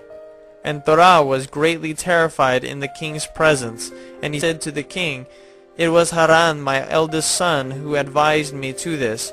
And Haran was in those days that Abram was born 32 years old. But Haran did not advise his father to anything, for Terah said this to the king in order to deliver his soul from the king, for he feared greatly. And the king said to Terah, Haran thy son, who advised thee to this, shall die through fire with Abram. For the sentence of death is upon him for having rebelled against the king's desire in doing this thing. And Haran at that time felt inclined to follow the ways of Abram, but he kept it within himself. And Haran said in his heart, Behold, now the king has seized Abram on account of these things which Abram did. And it shall come to pass that if Abram prevail over the king, I will follow him, but if the king prevail, I will go after the king. And when Terah had spoken this to the king concerning Haran his son, the king ordered Haran to be seized with Abram. And they brought them both, Abram and Haran his brother, to cast them into the fire. And all the inhabitants of the land, and the king's servants, and princes, and all the women and little ones were there, standing that day over them. And the king's servants took Abram and his brother, and they stripped them of all their clothes, except their lower garments which were upon them. And they bound their hands and feet with linen cords, and the servants of the king lifted them up, and cast them both into the furnace. And the Lord loved Abram, and he had compassion over him. And the Lord came down and delivered Abram from the fire, and he was not burned. But all the cords which they bound him were burned, while Abram remained and walked about in the fire. And Haran died when they had cast him into the fire, and he was burned to ashes, for his heart was not perfect with the Lord. And those men who cast him into the fire, the flame of the fire spread over them, and 12 men of them died. And Abram walked in the midst of the fire 3 days and 3 nights. And all the servants of the king saw him walking in the fire, and they came to the king, saying, Behold, we have seen Abram walking about in the midst of the fire, and even the lower garments which are upon him are not burned, but the cord with which he was bound is burned. And when the king heard their words, his heart fainted, and he would not believe them. So he sent other faithful princes to see this matter, and they went and saw it, and told it to the king. And the king rose to go and see it, and he saw Abram walking to and fro in the midst of the fire, and he saw Haran's body burned, and the king wondered greatly. And the king ordered Abram to be taken out from the fire, and his servants approached to take him out, and they could not, for the fire was round about, and the flame ascending toward them from the furnace. And the king's servants fled from it. And the king rebuked them, saying, Make haste, and bring Abram out of the fire, that you shall not die. And the servants of the king again approached to bring Abram out, and the flames came upon them, and burned their faces, so that 8 of them died.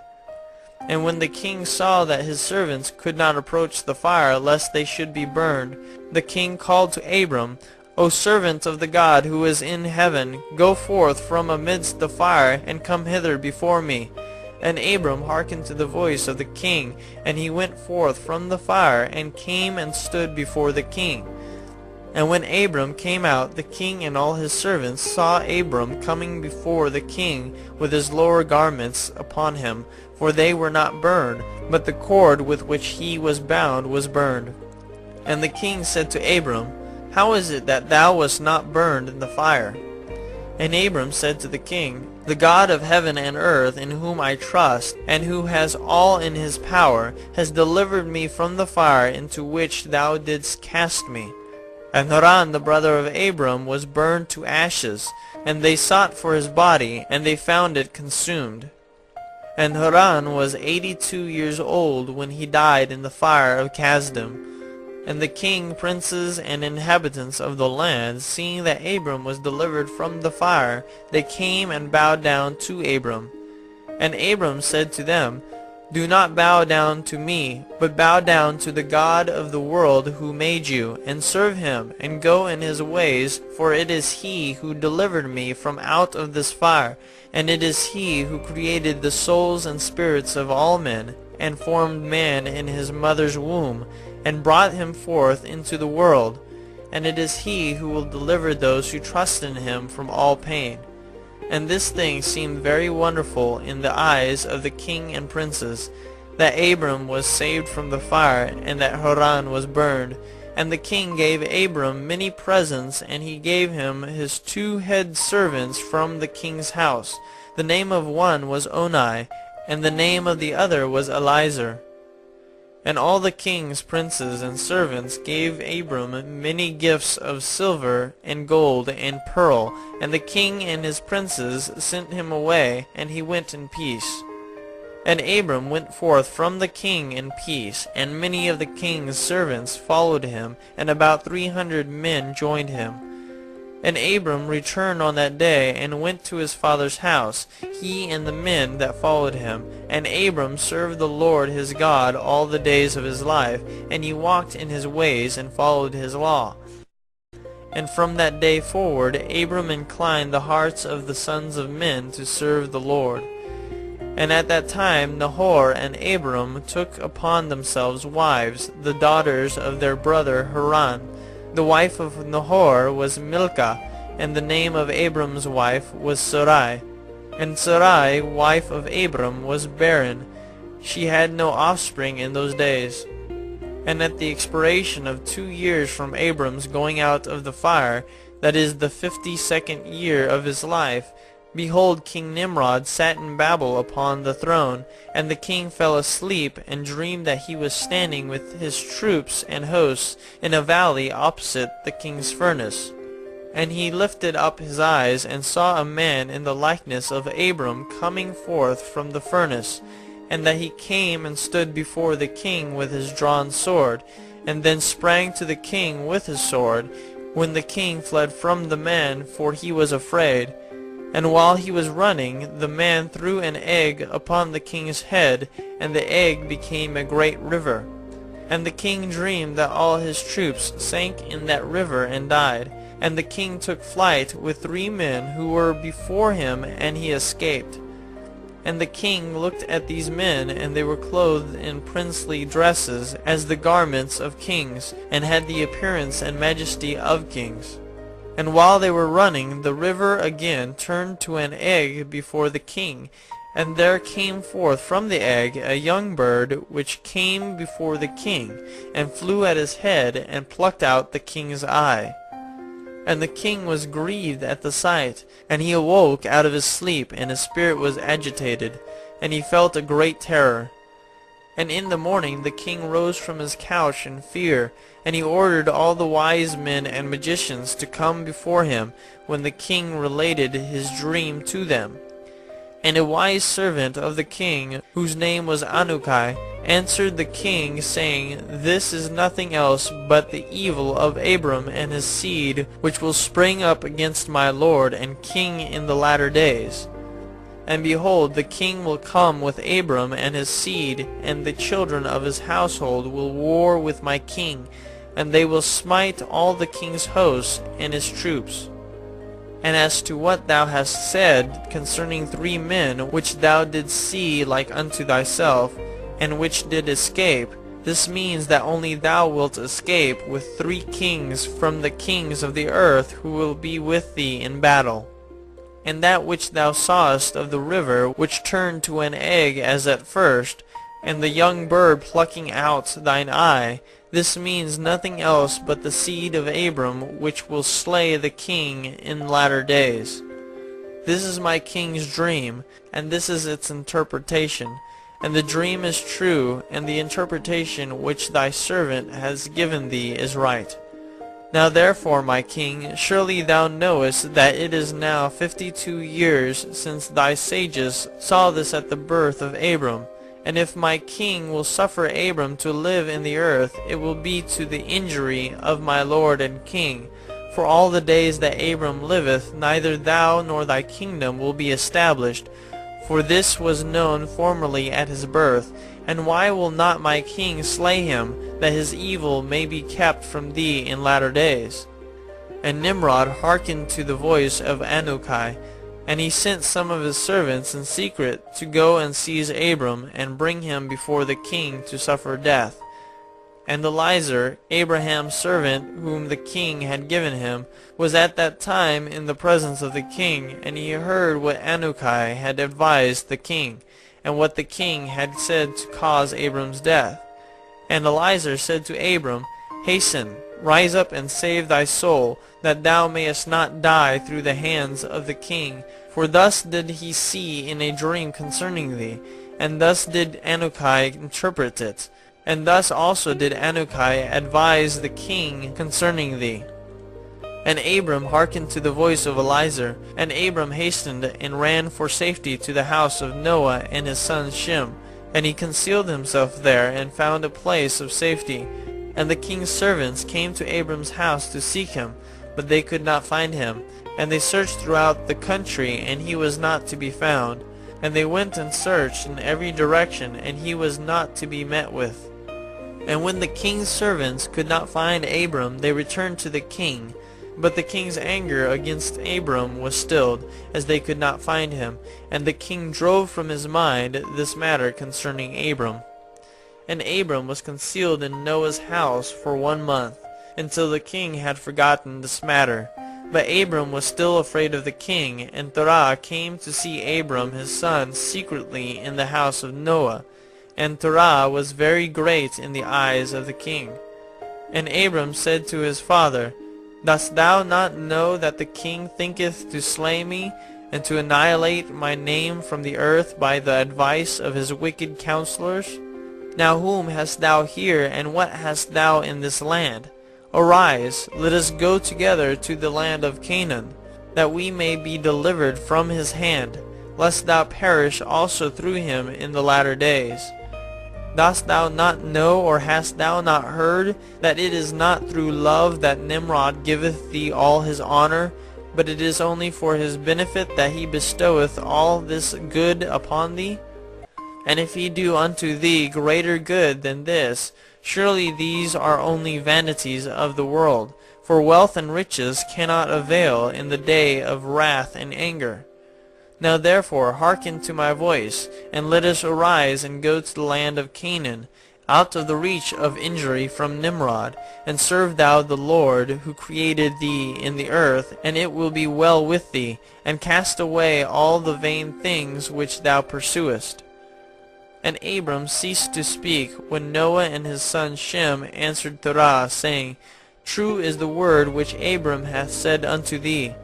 And Terah hearkened to the voice of his son Abram, and Terah did all that Abram said, for this was from the Lord, that the king should not cause Abram's death. The book of Jasher, chapter 13.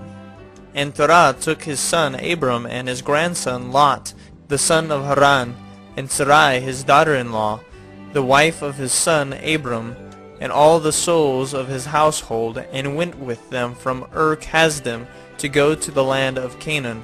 And when they came as far as the land of Haran, they remained there, for it was exceedingly good land for pasture, and of sufficient extent for those who accompanied them. And the people of the land of Haran saw that Abram was good and upright with God and men, and that the Lord his God was with them. And some of the people of the land of Haran came and joined Abram, and he taught them the instruction of the Lord and his ways. And these men remained with Abram in his house, and they adhered to him. And Abram remained in the land 3 years, and at the expiration of 3 years the Lord appeared to Abram and said to him, I am the Lord who brought thee forth from Ur-Kasdim, and delivered thee from the hands of all thine enemies.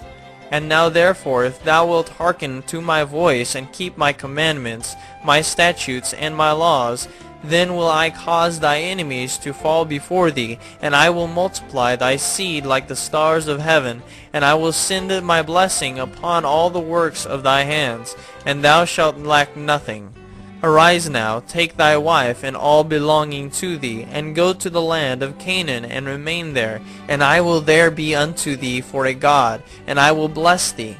And Abram rose and took his wife and all belonging to him, and he went to the land of Canaan, as the Lord had told him. And Abram was 50 years old when he went from Haran. And Abram came to the land of Canaan, and dwelt in the midst of the city. And he there pitched his tent amongst the children of Canaan, inhabitants of the land. And the Lord appeared to Abram when he came to the land of Canaan, and said to him, This is the land which I gave unto thee and to thy seed after thee forever.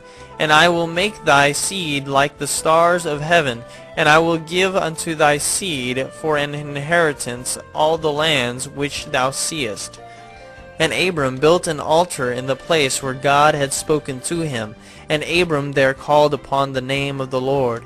At that time, at the end of 3 years of Abram's dwelling in the land of Canaan, in that year Noah died, which was the 58th year of the life of Abram, and all the days that Noah lived were 950 years, and he died.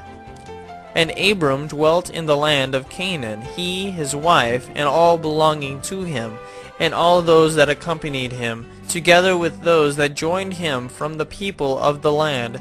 But Nahor, Abram's brother, and Terah his father, and Lot the son of Haran, and all belonging to them dwelt in Haran. In the 5th year of Abram's dwelling in the land of Canaan, the people of Sodom and Gomorrah and all the cities of the plain revolted from the power of Chedorlaomer, king of Elam. For all the kings of the cities of the plain had served Chedorlaomer for 12 years, and given him a yearly tax. But in those days, in the 13th year, they rebelled against him. And in the 10th year of Abram's dwelling in the land of Canaan, there was war between Nimrod, king of Shinar, and Chedorlaomer, king of Elam. And Nimrod came to fight with Chedorlaomer, and to subdue him. For Chedorlaomer was at that time one of the princes of the hosts of Nimrod. And when all the people at the tower were dispersed, and those that remained were also scattered upon the face of the earth, Chedorlaomer went to the land of Elam, and reigned over it, and rebelled against his lord. And in those days when Nimrod saw that the cities of the plain had rebelled, he came with pride and anger to war with Chedorlaomer, and Nimrod assembled all his princes and subjects, about 700,000 men, and went against Chedorlaomer. And Chedorlaomer went out to meet him with 5,000 men, and they prepared for battle in the valley of Babel, which is between Elam and Shinar. And all those kings fought there, and Nimrod and his people were smitten before the people of Chedorlaomer. And there fell from Nimrod's men about 600,000, and Mardon the king's son fell amongst them. And Nimrod fled and returned in shame and disgrace to his land, and he was under subjection to Chedorlaomer for a long time. And Chedorlaomer returned to his land, and sent princes of his host to the kings that dwelt around him, to Arioch king of Lasar, and to Tidal king of Goyim, and made a covenant with them, and they were all obedient to his commands. And it was in the 15th year of Abram's dwelling in the land of Canaan, which is the 70th year of the life of Abram. And the Lord appeared to Abram in that year, and he said to him, I am the Lord who brought thee out from Ur-Kasdim to give thee this land for an inheritance. Now therefore walk before me, and be perfect, and keep my commands, for to thee and to thy seed I will give this land for an inheritance, from the river Mitzrayim unto the great river Euphrates. And thou shalt come to thy fathers in peace and in good age, and the 4th generation shall return here in this land, and shall inherit it forever. And Abram built an altar, and he called upon the name of the Lord, who appeared to him, and he brought up sacrifices upon the altar to the Lord. At that time Abram returned and went to Haran to see his father and mother, and his father's household, and Abram and his wife and all belonging to him returned to Haran, and Abram dwelt in Haran 5 years. And many of the people of Haran, about 72 men, followed Abram, and Abram taught them the instruction of the Lord and his ways, and he taught them to know the Lord.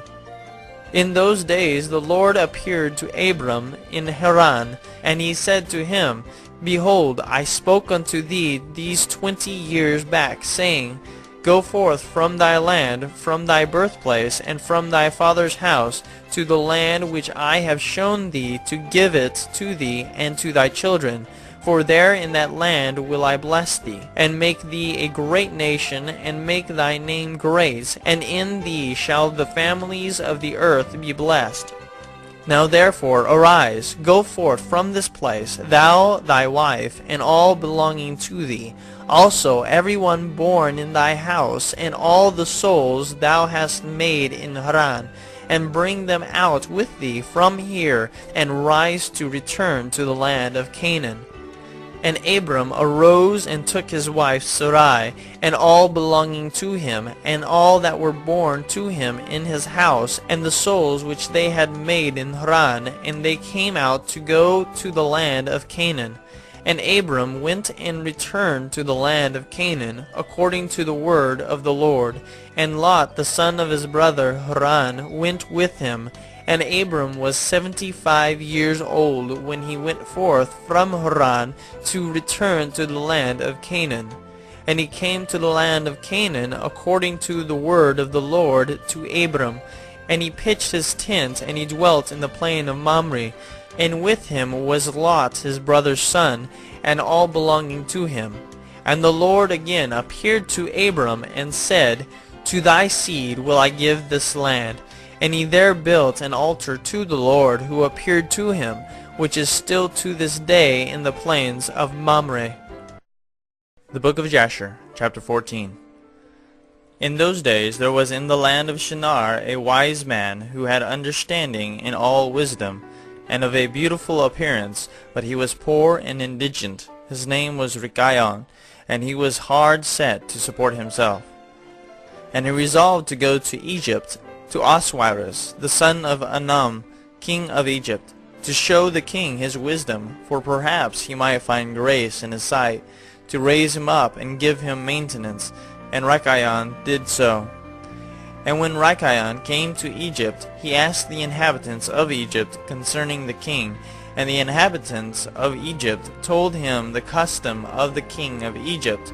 For it was then the custom of the king of Egypt that he went from his royal palace, and was seen abroad only one day in the year.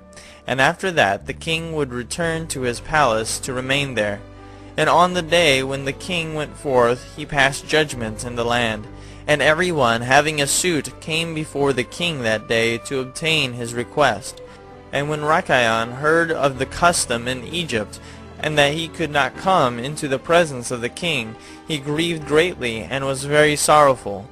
And in the evening Rikayon went out, and found a house in ruins, formerly a bakehouse in Egypt, and he abode there all night in bitterness of soul, and pinched with hunger, and sleep was removed from his eyes.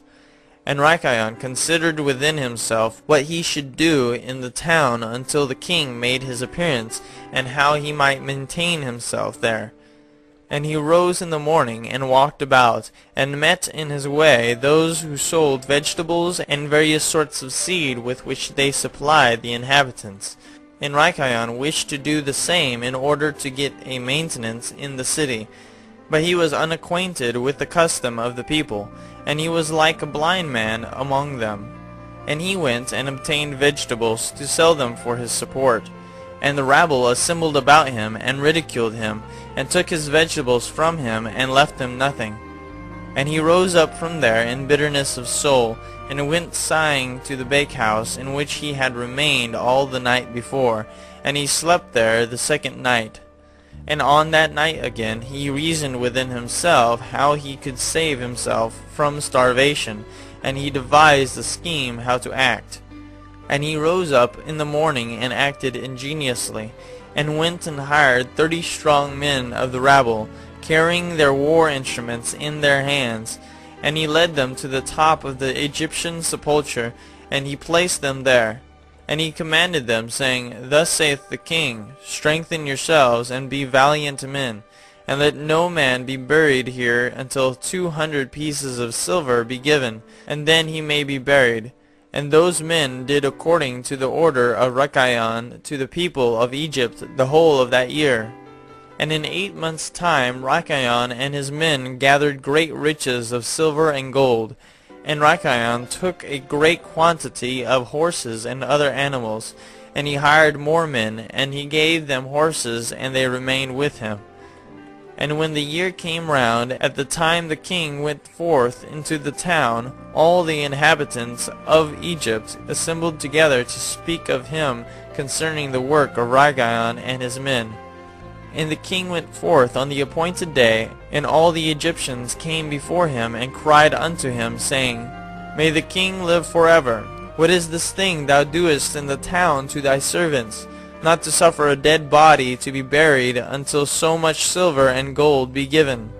Was there ever the like unto this done in the whole earth from the days of former kings, yea, even from the days of Adam unto this day, that the dead should not be buried only for a set price?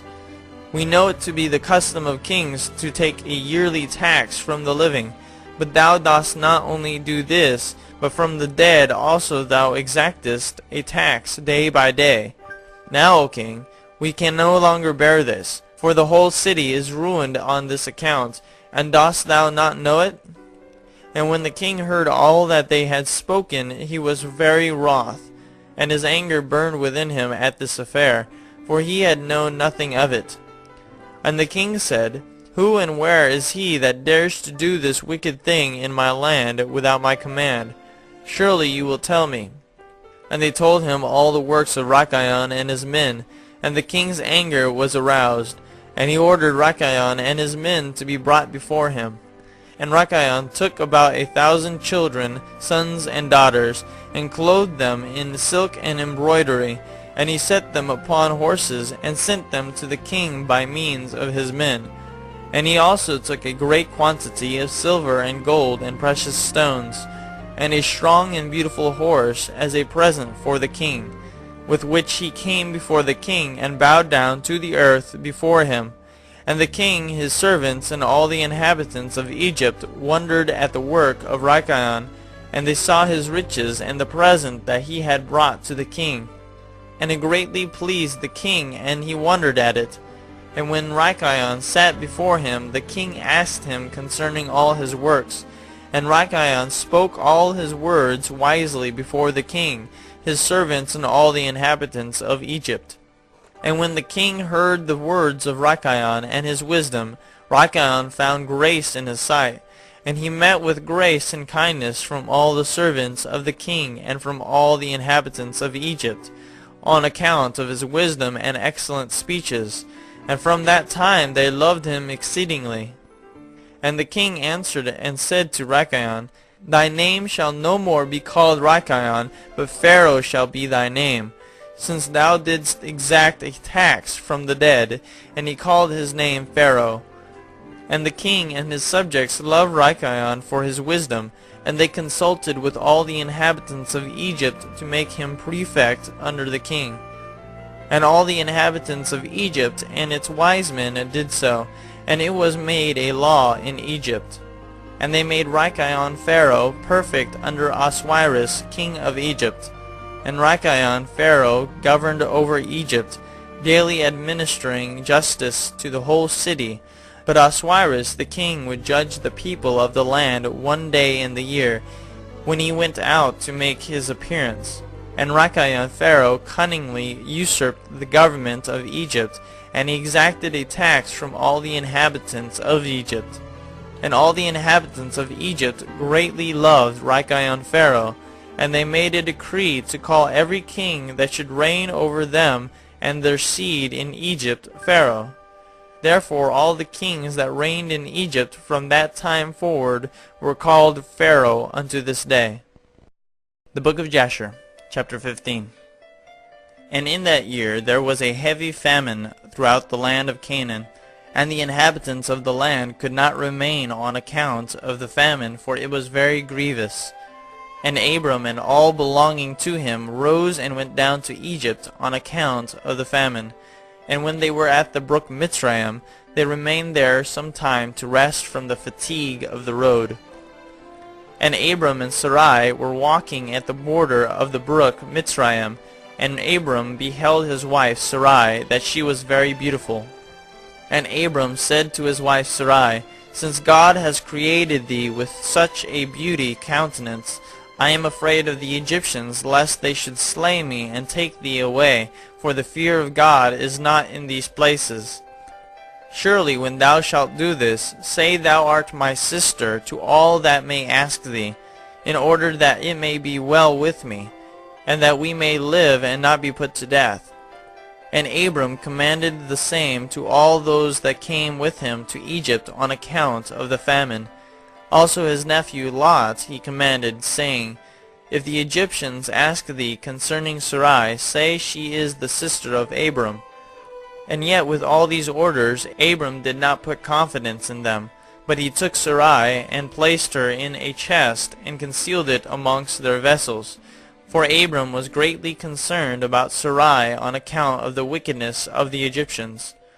And Abram and all belonging to him rose up from the brook Mitzrayim and came to Egypt. And they had scarcely entered the gates of the city when the guards stood up to them, saying, Give tithe to the king from what you have, and then you may come into the town. And Abram and those that were with him did so. And Abram with the people that were with him came to Egypt. And when they came, they brought the chest in which Sarai was concealed, and the Egyptians saw the chest. And the king's servants approached Abram, saying, What hast thou here in this chest, which we have not seen? Now open the chest, and give tithe to the king of all that it contains. And Abram said, This chest I will not open, but all you demand upon it I will give. And Pharaoh's officers answered Abram, saying, It is a chest of precious stones. Give us the tenth thereof. Abram said, All that you desire I will give, but you must not open the chest. And the king's officers pressed Abram, and they reached the chest and opened it with force. And they saw, and behold, a beautiful woman was in the chest. And when the officers of the king beheld Sarai, they were struck with admiration at her beauty. And all the princes and servants of Pharaoh assembled to see Sarai, for she was very beautiful. And the king's officers ran and told Pharaoh all that they had seen. And they praised Sarai to the king. And Pharaoh ordered her to be brought. And the woman came before the king. And Pharaoh beheld Sarai, and she pleased him exceedingly. And he was struck with her beauty. And the king rejoiced greatly on her account, and made presents to those who brought him the tidings concerning her. And the woman was then brought to Pharaoh's house, and Abram grieved on account of his wife, and he prayed to the Lord to deliver her from the hands of Pharaoh. And Sarai also prayed at that time, and said, O Lord God, thou didst tell my lord Abram to go from his land and from his father's house to the land of Canaan. and thou didst promise to do well with him, if he would perform thy commands. Now behold, we have done that which thou didst command us, and we left our land and our families, and we went to a strange land and to a people whom we have not known before. And we came to this land to avoid the famine, and this evil accident has befallen me. Now therefore, O Lord God, deliver us and save us from the hand of this oppressor, and do well with me for the sake of thy mercy. And the Lord hearkened to the voice of Sarai, and the Lord sent an angel to deliver Sarai from the power of Pharaoh. And the king came and sat before Sarai, and behold, an angel of the Lord was standing over them. And he appeared to Sarai and said to her, Do not fear, for the Lord has heard thy prayer. And the king approached Sarai and said to her, What is that man to thee who brought thee hither? And she said, He is my brother.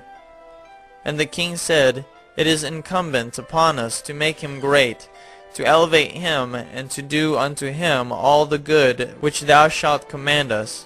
And at that time the king sent to Abram silver and gold and precious stones in abundance, together with cattle, menservants, and maidservants. And the king ordered Abram to be brought, and he sat in the court of the king's house. And the king greatly exalted Abram on that night. And the king approached to speak to Sarai, and he reached out his hand to touch her, when the angel smote him heavily. And he was terrified, and he refrained from reaching to her. And when the king came near to Sarai, the angel smote him to the ground, and acted thus to him the whole night, and the king was terrified. And the angel on that night smote heavily all the servants of the king, and his whole household, on account of Sarai.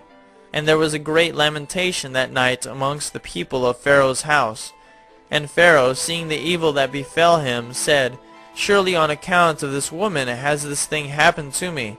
And he removed himself at some distance from her, and spoke pleasing words to her. And the king said to Sarai, Tell me, I pray thee, concerning the man with whom thou camest here. And Sarai said, This man is my husband. And I said to thee that he was my brother, for I was afraid, lest thou shouldst put him to death through wickedness. And the king kept away from Sarai, and the plagues of the angel of the Lord ceased from him and his household. And Pharaoh knew that he was smitten on account of Sarai, and the king was greatly astonished at this. And in the morning the king called for Abram, and said to him, What is this thou hast done to me? Why didst thou say, She is my sister, owing to which I took her unto me for a wife? And this heavy plague has therefore come upon me and my household. Now therefore here is thy wife. Take her and go from our land, lest we all die on her account. And Pharaoh took more cattle, menservants, and maidservants, and silver and gold to give to Abram, and he returned unto him Sarai his wife. And the king took a maiden whom he begat by his concubines, and he gave her to Sarai for a handmaid. And the king said to his daughter, It is better for thee, my daughter, to be a handmaid in this man's house, than to be a mistress in my house, after we have beheld the evil that befell us on account of this woman. And Abram arose, and he and all belonging to him went away from Egypt. And Pharaoh ordered some of his men to accompany him, and all that went with him. And Abram returned to the land of Canaan, to the place where he had made the altar, where he at first had pitched his tent. And Lot the son of Haran, Abram's brother, had a heavy stock of cattle, flocks, and herds, and tents, for the Lord was bountiful to them on account of Abram. And when Abram was dwelling in the land, the herdsmen of Lot quarreled with the herdsmen of Abram, for their property was too great for them to remain together in the land, and the land could not bear them on account of their cattle. And when Abram's herdsmen went to feed their flock, they would not go into the fields of the people of the land. But the cattle of Lot's herdsmen did otherwise, for they were suffered to feed in the fields of the people of the land. And the people of the land saw this occurrence daily, and they came to Abram and quarreled with him on account of Lot's herdsmen. And Abram said to Lot, What is this thou art doing to me, to make me despicable to the inhabitants of the land? that thou orderest thy herdsmen to feed thy cattle in the fields of other people? Dost thou not know that I am a stranger in this land amongst the children of Canaan?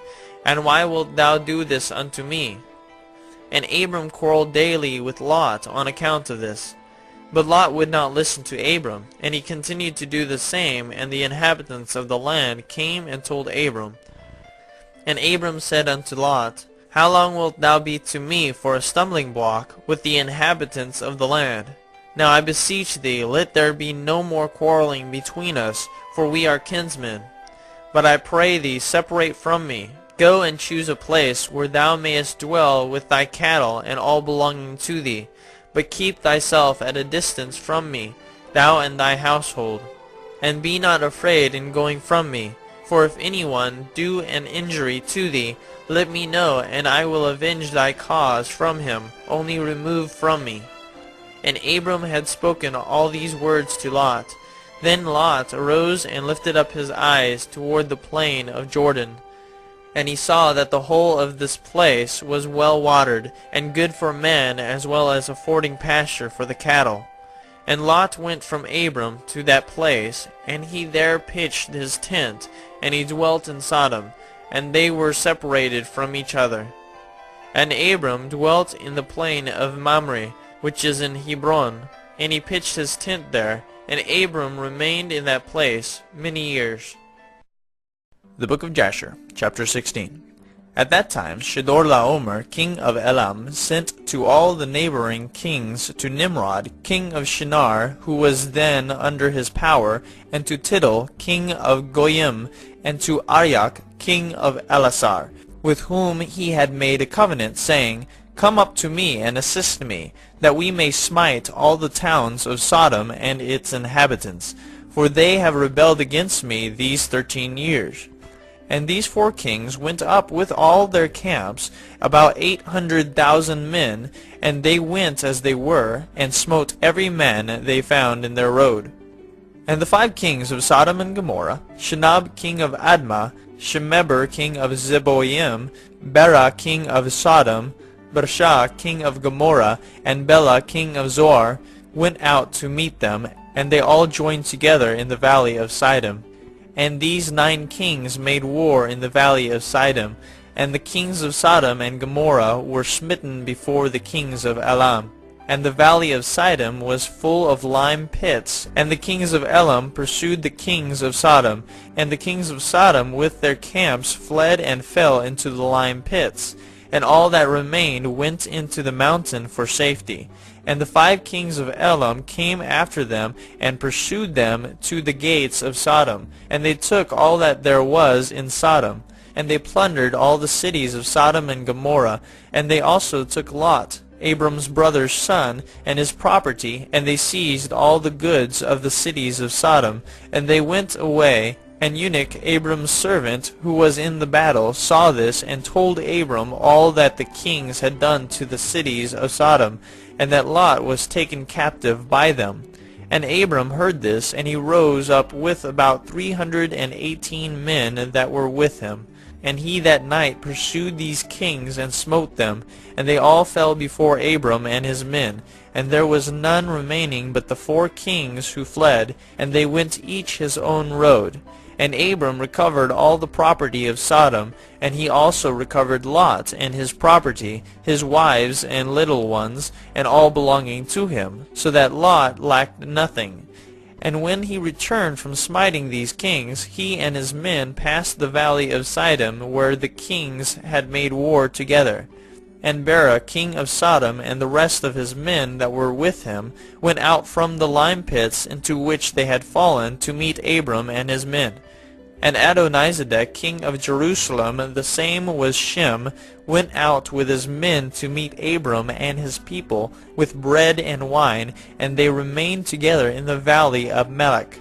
And Adonizedek blessed Abram, and Abram gave him 1/10 from all that he had brought from the spoils of his enemies, for Adonizedek was a priest before God.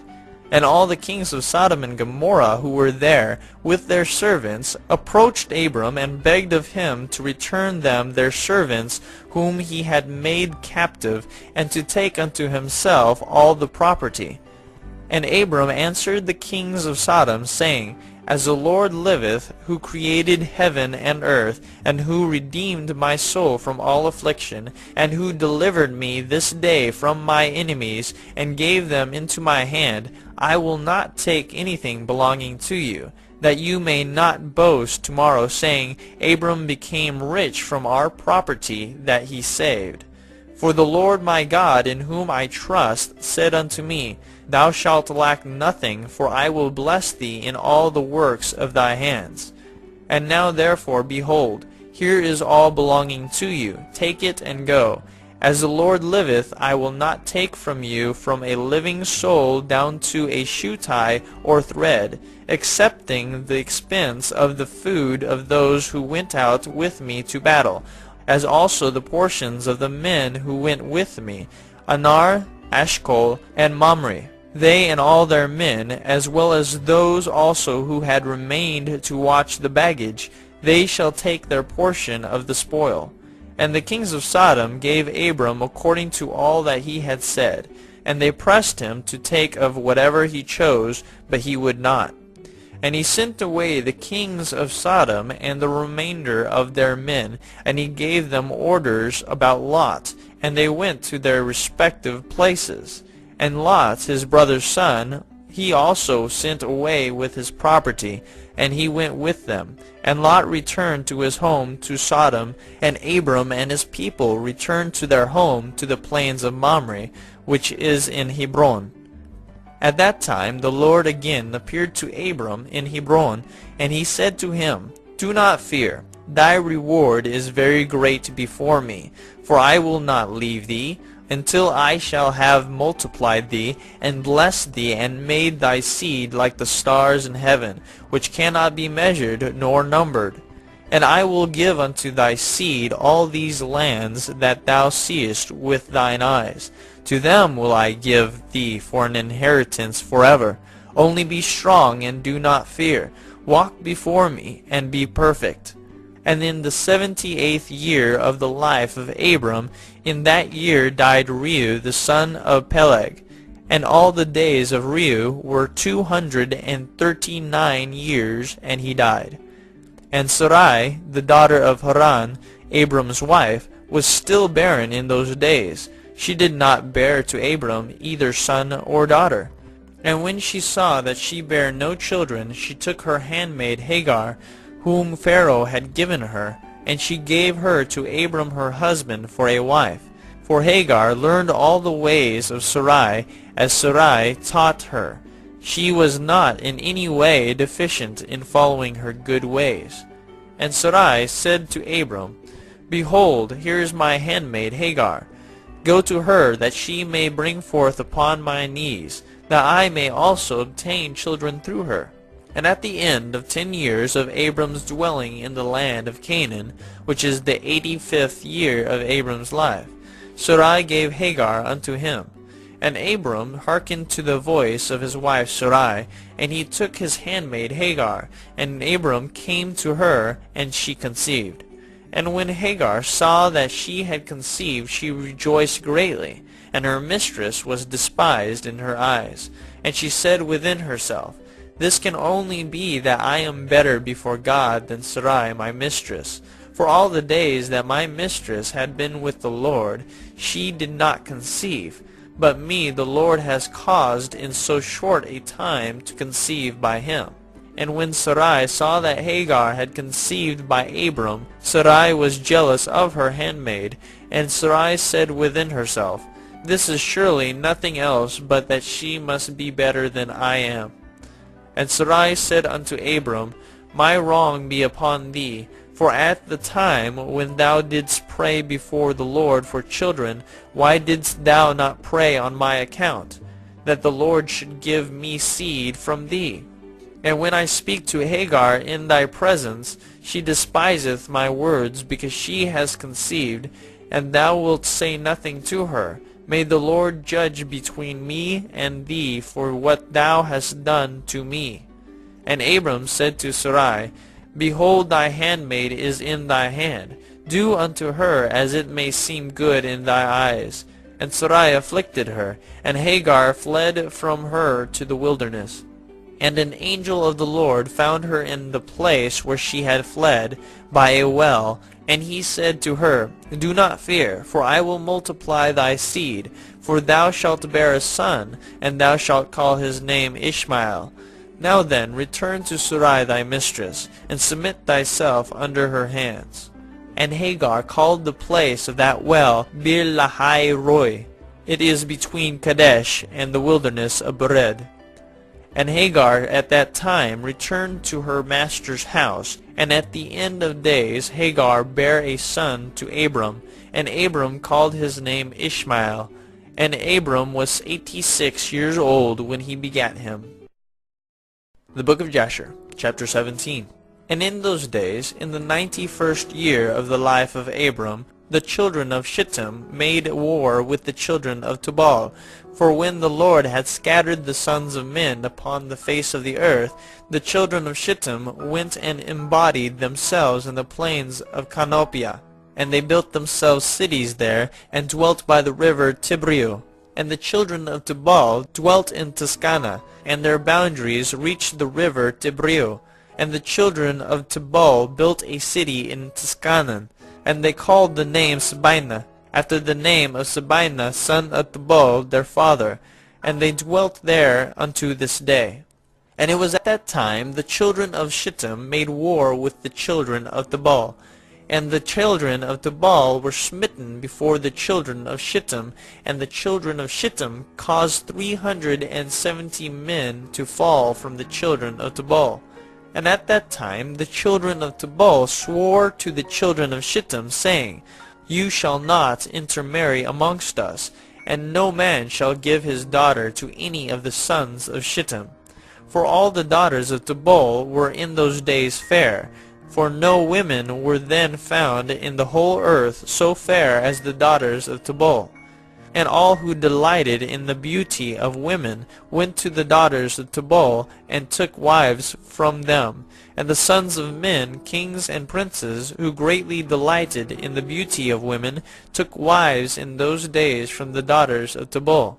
And at the end of 3 years after the children of Tubal had sworn to the children of Shittim not to give them their daughters for wives, about 20 men of the children of Shittim went to take some of the daughters of Tubal, but they found none.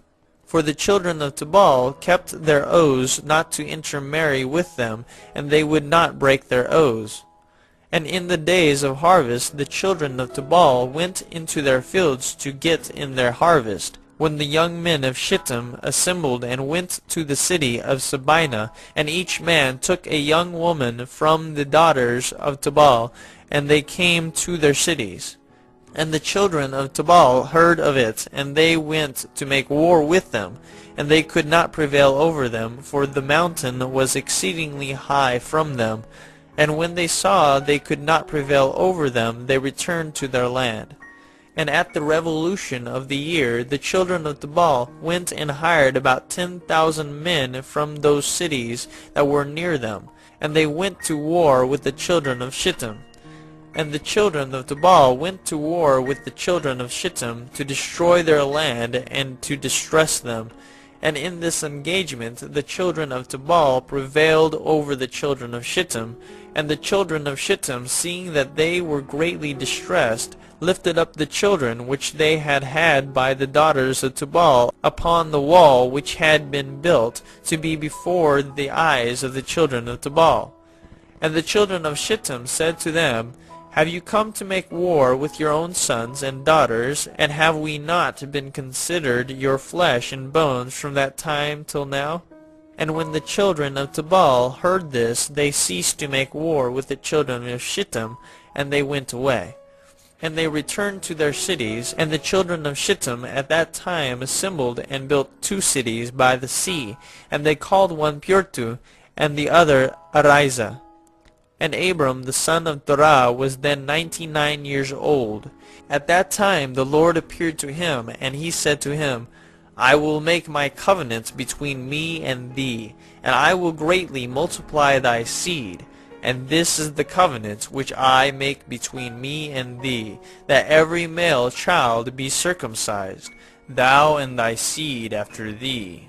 At 8 days old shall it be circumcised, and this covenant shall be in your flesh for an everlasting covenant. And now therefore thy name shall no more be called Abram, but Abraham, and thy wife shall no more be called Sarai, but Sarah. For I will bless you both, and I will multiply your seed after you, that you shall become a great nation, and kings shall come forth from you. The book of Jasher, chapter 18. And Abraham rose and did all that God had ordered him. And he took the men of his household, and those bought with his money, and he circumcised them as the Lord had commanded him. And there was not one left whom he did not circumcise. And Abraham and his son Ishmael were circumcised in the flesh of their foreskin. 13 years old was Ishmael when he was circumcised in the flesh of his foreskin. And in the 3rd day Abraham went out of his tent and sat at the door to enjoy the heat of the sun during the pain of his flesh. And the Lord appeared to him in the plain of Mamre, and sent 3 of his ministering angels to visit him. And he was sitting at the door of the tent, and he lifted his eyes and saw, and lo, 3 men were coming from a distance. And he rose up and ran to meet them, and he bowed down to them and brought them into his house. And he said to them, If now I have found favor in your sight, turn in and eat a morsel of bread. And he pressed them, and they turned in, and he gave them water, and they washed their feet. And he placed them under a tree at the door of the tent. And Abraham ran and took a calf, tender and good, and he hastened to kill it, and gave it to his servant Eliezer to dress. And Abraham came to Sarah into the tent, and he said to her, Make ready quickly 3 measures of fine meal, knead it, and make cakes to cover the pot containing the meat. And she did so. And Abraham hastened and brought before them butter and milk, beef and mutton, and gave it before them to eat before the flesh of the calf was sufficiently done, and they did eat. And when they had done eating, one of them said to him, I will return to thee according to the time of life, and Sarah thy wife shall have a son. And the men afterward departed and went their ways to the places to which they were sent. In those days all the people of Sodom and Gomorrah and of the whole 5 cities were exceedingly wicked and sinful against the Lord, and they provoked the Lord with their abominations. And they strengthened in aging abominably and scornfully before the Lord. And their wickedness and crimes were in those days great before the Lord. And they had in their land a very extensive valley, and about a day's walk.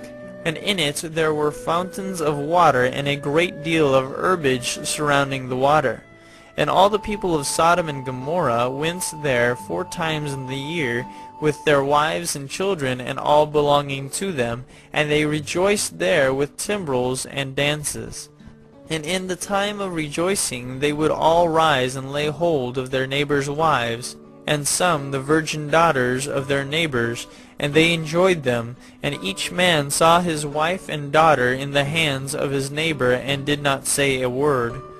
And they did so from morning to night, and they did so from morning to night, and they afterward returned home, each man to his house, and each woman to her tent.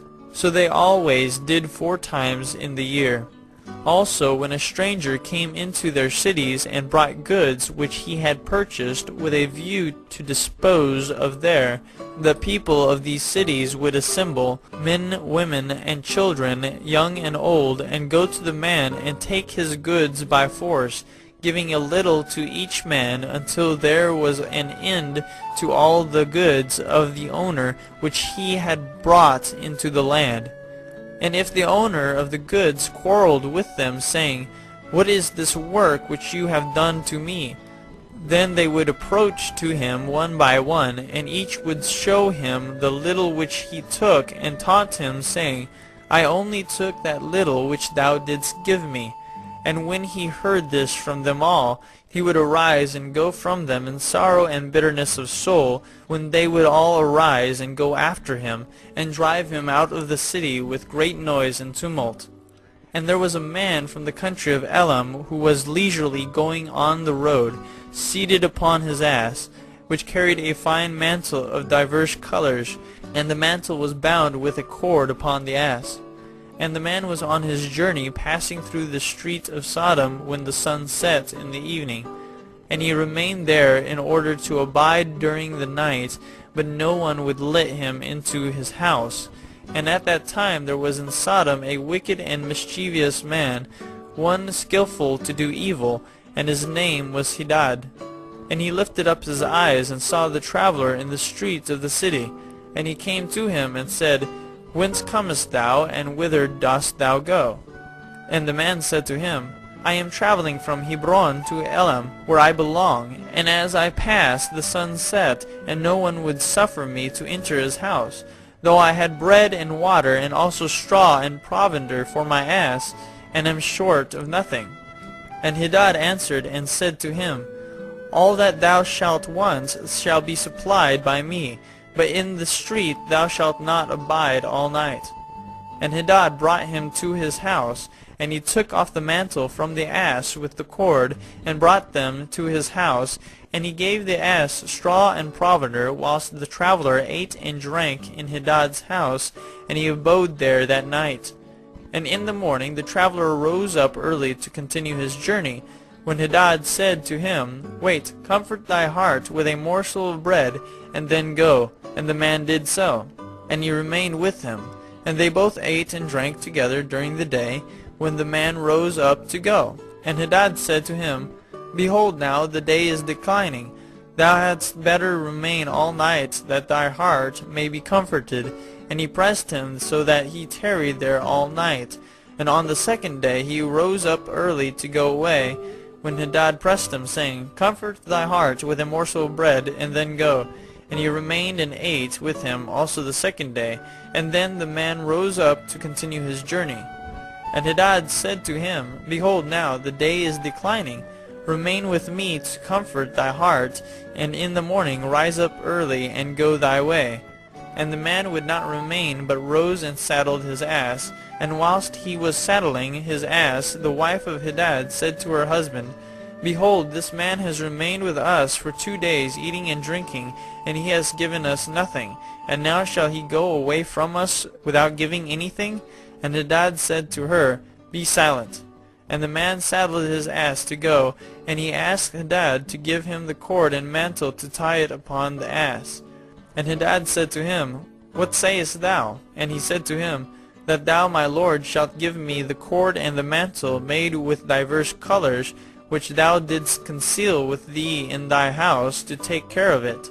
And Hadad answered the man, saying, This is the interpretation of thy dream. The cord which thou didst see means that thy life will be lengthened out like a cord, and having seen the mantle colored with all sorts of colors, means that thou shalt have a vineyard in which thou wilt plant trees of all fruits. And the traveler answered, saying, Not so, my lord, for I was awake when I gave thee the cord, and also a mantle woven with different colors, which thou didst take off the ass to put them by for me. And Hadad answered and said, Surely I have told thee the interpretation of thy dream, and it is a good dream, and this is the interpretation thereof. Now the sons of men give me 4 pieces of silver, which is my charge for interpreting dreams, and of thee only I require 3 pieces of silver. And the man was provoked at the words of Hadad, and he cried bitterly. And he brought Hadad to Sarach, judge of Sodom. And the man laid his cause before Sarach the judge. And Hadad replied, saying, It is not so, but thus the matter stands. And the judge said to the traveler, This man Hadad telleth thee truth, for he is famed in the cities for the accurate interpretation of dreams.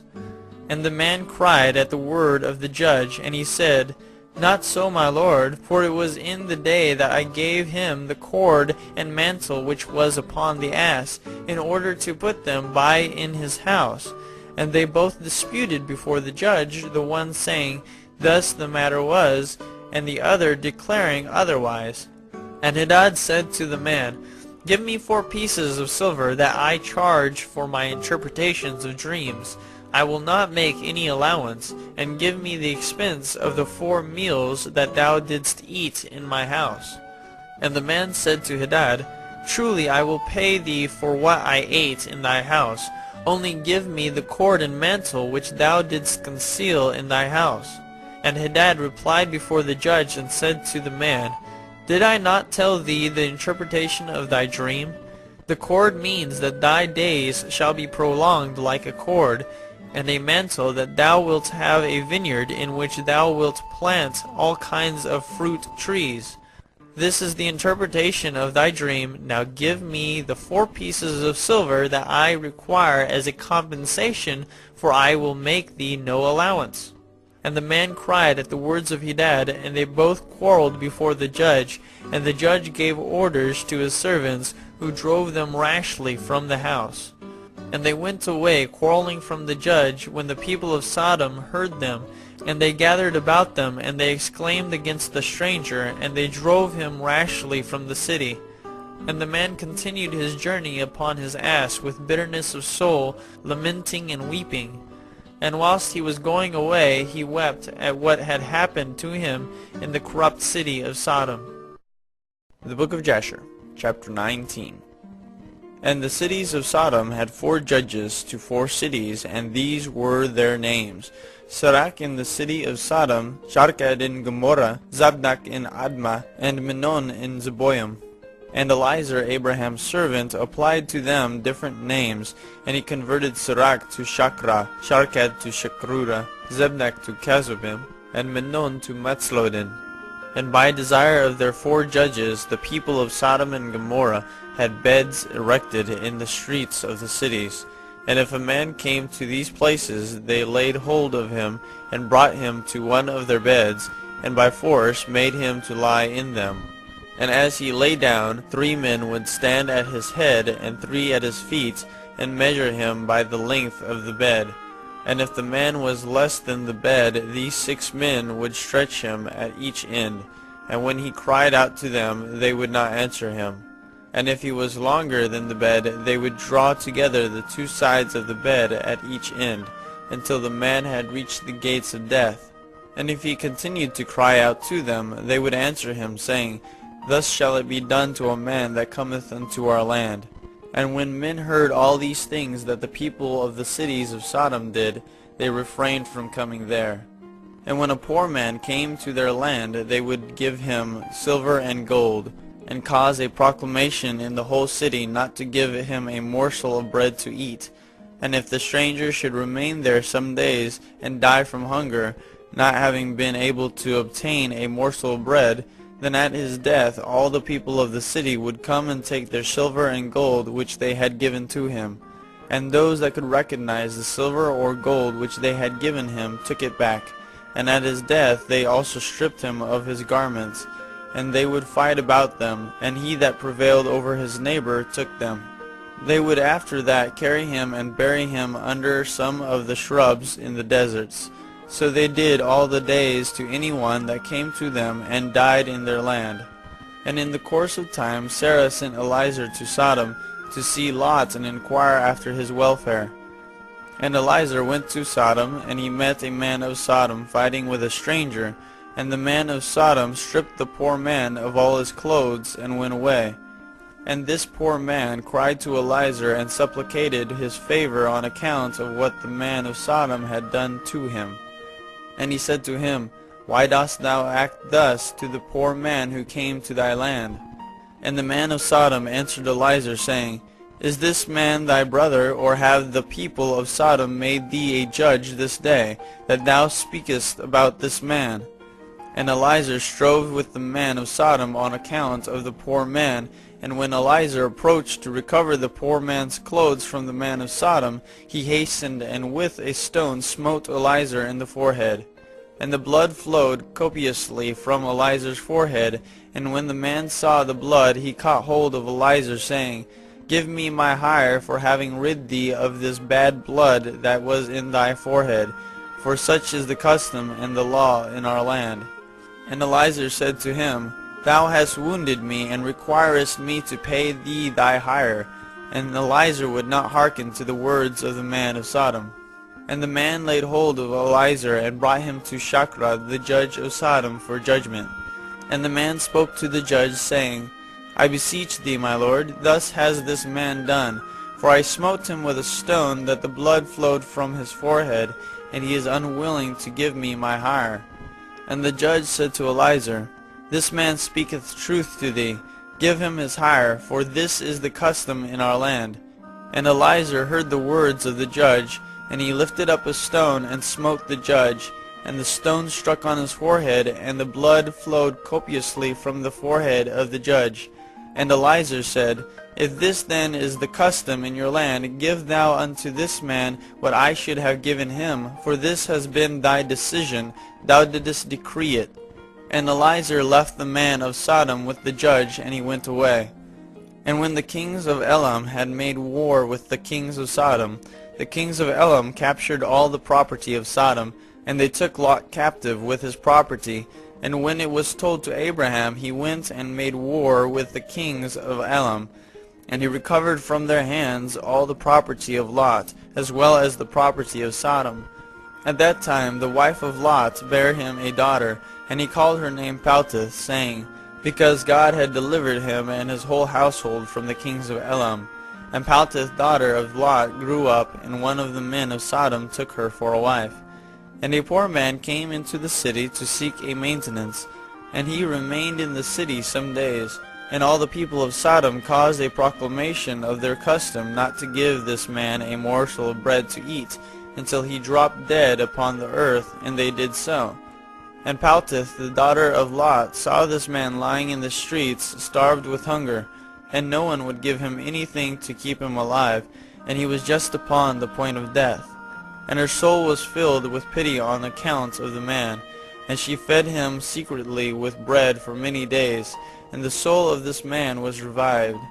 For when she went forth to fetch water, she would put the bread in the water pitcher, and when she came to the place where the poor man was, she took the bread from the pitcher and gave it to him to eat. So she did many days. And all the people of Sodom and Gomorrah wondered how this man could bear starvation for so many days. And they said to each other, This can only be that he eats and drinks, for no man can bear starvation for so many days, or live as this man has, without even his countenance changing. And 3 men concealed themselves in a place where the poor man was stationed, to know who it was that brought him bread to eat. And Paltith, daughter of Lot, went forth that day to fetch water, and she put bread into her pitcher of water, and she went to draw water by the poor man's place, and she took out the bread from the pitcher and gave it to the poor man, and he ate it. And the 3 men saw what Paltith did to the poor man, and they said to her, It is thou then who hast supported him, and therefore has he not starved, nor changed in appearance, nor died like the rest. And the 3 men went out of the place in which they were concealed, and they seized Paltith and the bread which was in the poor man's hand. And they took Paltith and brought her before their judges. And they said to them, Thus did she do, and it is she who supplied the poor man with bread. Therefore did he not die all this time. Now therefore declare to us the punishment due to this woman for having transgressed our law. And the people of Sodom and Gomorrah assembled and kindled a fire in the street of the city. And they took the woman and cast her into the fire, and she was burned to ashes. And in the city of Admah there was a woman to whom they did the like. For a traveler came into the city of Admah to abide there all night, with the intention of going home in the morning. And he sat opposite the door of the house of the young woman's father, as the sun had set when he had reached that place. And the young woman saw him sitting by the door of the house. And he asked her for a drink of water, and she said to him, Who art thou? And he said to her, I was this day going on the road, and reached here when the sun set. So I will abide here all night, and in the morning I will arise early and continue my journey. And the young woman went into the house and fetched the man bread and water to eat and drink. And this affair became known to the people of Admah, and they assembled and brought the young woman before the judges, that they should judge her for this act. And the judge said, The judgment of death must pass upon this woman, because she transgressed our law. And this therefore is the decision concerning her. And the people of those cities assembled and brought out the young woman, and anointed her with honey from head to foot, as the judge had decreed. And they placed her before a swarm of bees which were then in their hives. And the bees flew upon her and stung her, that her whole body was swelled. And the young woman cried out on account of the bees, but no one took notice of her or pitied her, and her cries ascended to heaven. And the Lord was provoked at this, and at all the works of the cities of Sodom, for they had abundance of food, and had tranquility amongst them, and still would not sustain the poor and the needy. And in those days their evil doings and sins became great before the Lord. And the Lord sent for 2 of the angels that had come to Abraham's house, to destroy Sodom and its cities. And the angels rose up from the door of Abraham's tent, after they had eaten and drunk, and they reached Sodom in the evening. And Lot was then sitting in the gate of Sodom, and when he saw them he rose to meet them, and he bowed down to the ground. And he pressed them greatly, and brought them into his house, and he gave them victuals which they ate. And they abode all night in his house. And the angels said to Lot, Arise, go forth from this place, thou and all belonging to thee, lest thou be consumed in the iniquity of the city, for the Lord will destroy this place. And the angels laid hold upon the hand of Lot, and upon the hand of his wife, and upon the hands of his children, and all belonging to him, and they brought him forth, and set him without the cities. And they said to Lot, Escape for thy life. And he fled, and all belonging to him. Then the Lord rained upon Sodom and upon Gomorrah and upon all these cities brimstone and fire from the Lord out of heaven. And he overthrew these cities, all the plain, and all the inhabitants of the cities, and that which grew upon the ground. And Ado, the wife of Lot, looked back to see the destruction of the cities, for her compassion was moved on account of her daughters who remained in Sodom, for they did not go with her. And when she looked back, she became a pillar of salt, and it is yet in that place unto this day. And the oxen which stood in that place daily licked up the salt to the extremities of their feet, and in the morning it would spring forth afresh, and they again licked it up unto this day. And Lot and 2 of his daughters that remained with him fled and escaped to the cave of Adullam, and they remained there for some time. And Abraham rose up early in the morning to see what had been done to the cities of Sodom. And he looked and beheld the smoke of the cities going up like the smoke of a furnace. And Lot and his 2 daughters remained in the cave, and they made their father drink wine. And they lay with him, for they said there was no man upon earth that could raise up seed from them, for they thought that the whole earth was destroyed. And they both lay with their father, and they conceived and bare sons. And the firstborn called the name of her son Moab, saying, From my father did I conceive him. He is the father of the Moabites unto this day. And the younger also called her son Benammi. He is the father of the children of Ammon unto this day. And after this Lot and his 2 daughters went away from there, and he dwelt on the other side of the Jordan with his 2 daughters and their sons. And the sons of Lot grew up, and they went and took themselves wives from the land of Canaan, and they begat children, and they were fruitful and multiplied. The book of Jasher, chapter 20. And at that time Abraham journeyed from the plain of Mamre, and he went to the land of the Philistines, and he dwelt in Gerar.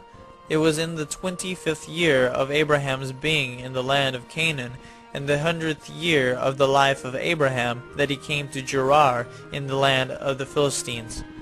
And when they entered the land, he said to Sarah his wife, Say thou art my sister, to any one that shall ask thee, in order that we may escape the evil of the inhabitants of the land.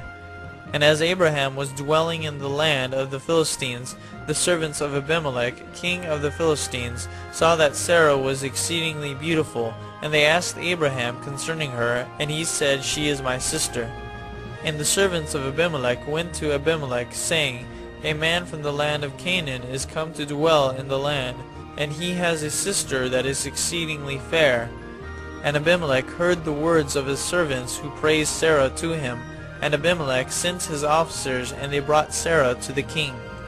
And Sarah came to the house of Abimelech, and the king saw that Sarah was beautiful, and she pleased him exceedingly. And he approached her, and said to her, What is that man to thee with whom thou didst come to our land? And Sarah answered and said, He is my brother. And we came from the land of Canaan to dwell wherever we could find a place. And Abraham said to Sarah, Behold, my land is before thee. Place thy brother in any part of this land that pleases thee, and it will be our duty to exalt and elevate him above all the people of the land, since he is thy brother. And Abimelech sent for Abraham, and Abraham came to Abimelech. And Abimelech said to Abraham, Behold, I have given orders that thou shalt be honored as thou desirest on account of thy sister Sarah. And Abraham went forth from the king, and the king's present followed him. As at evening time, before men lie down to rest, the king was sitting upon his throne, and a deep sleep fell upon him. And he lay upon the throne, and slept till morning. And he dreamed that an angel of the Lord came to him with a drawn sword in his hand, and the angel stood over Abimelech, and wished to slay him with the sword. And the king was terrified in his dream, and said to the angel, In what have I sinned against thee, that thou comest to slay me with thy sword? And the angel answered and said to Abimelech, Behold, thou diest on account of the woman which thou didst yesternight bring to thy house, for she is a married woman, the wife of Abraham, who came to thy house. Now therefore return that man his wife, for she is his wife. And shouldest thou not return her, know that thou wilt surely die, thou and all belonging to thee. And on that night there was a great outcry in the land of the Philistines, and the inhabitants of the land saw the figure of a man standing with a drawn sword in his hand. And he smote the inhabitants of the land with the sword, yea, he continued to smite them. And the angel of the Lord smote the whole land of the Philistines on that night, and there was a great confusion on that night and on the following morning. And every womb was closed, and all their issues, and the hand of the Lord was upon them on account of Sarah, wife of Abraham, whom Abimelech had taken. And in the morning Abimelech rose with terror and confusion, and with great dread. And he sent and had his servants call in, and he related his dream to them. And the people were greatly afraid. And one man standing amongst the servants of the king answered the king, saying, O sovereign king, restore this woman to her husband, for he is her husband. For the like happened to the king of Egypt when this man came to Egypt.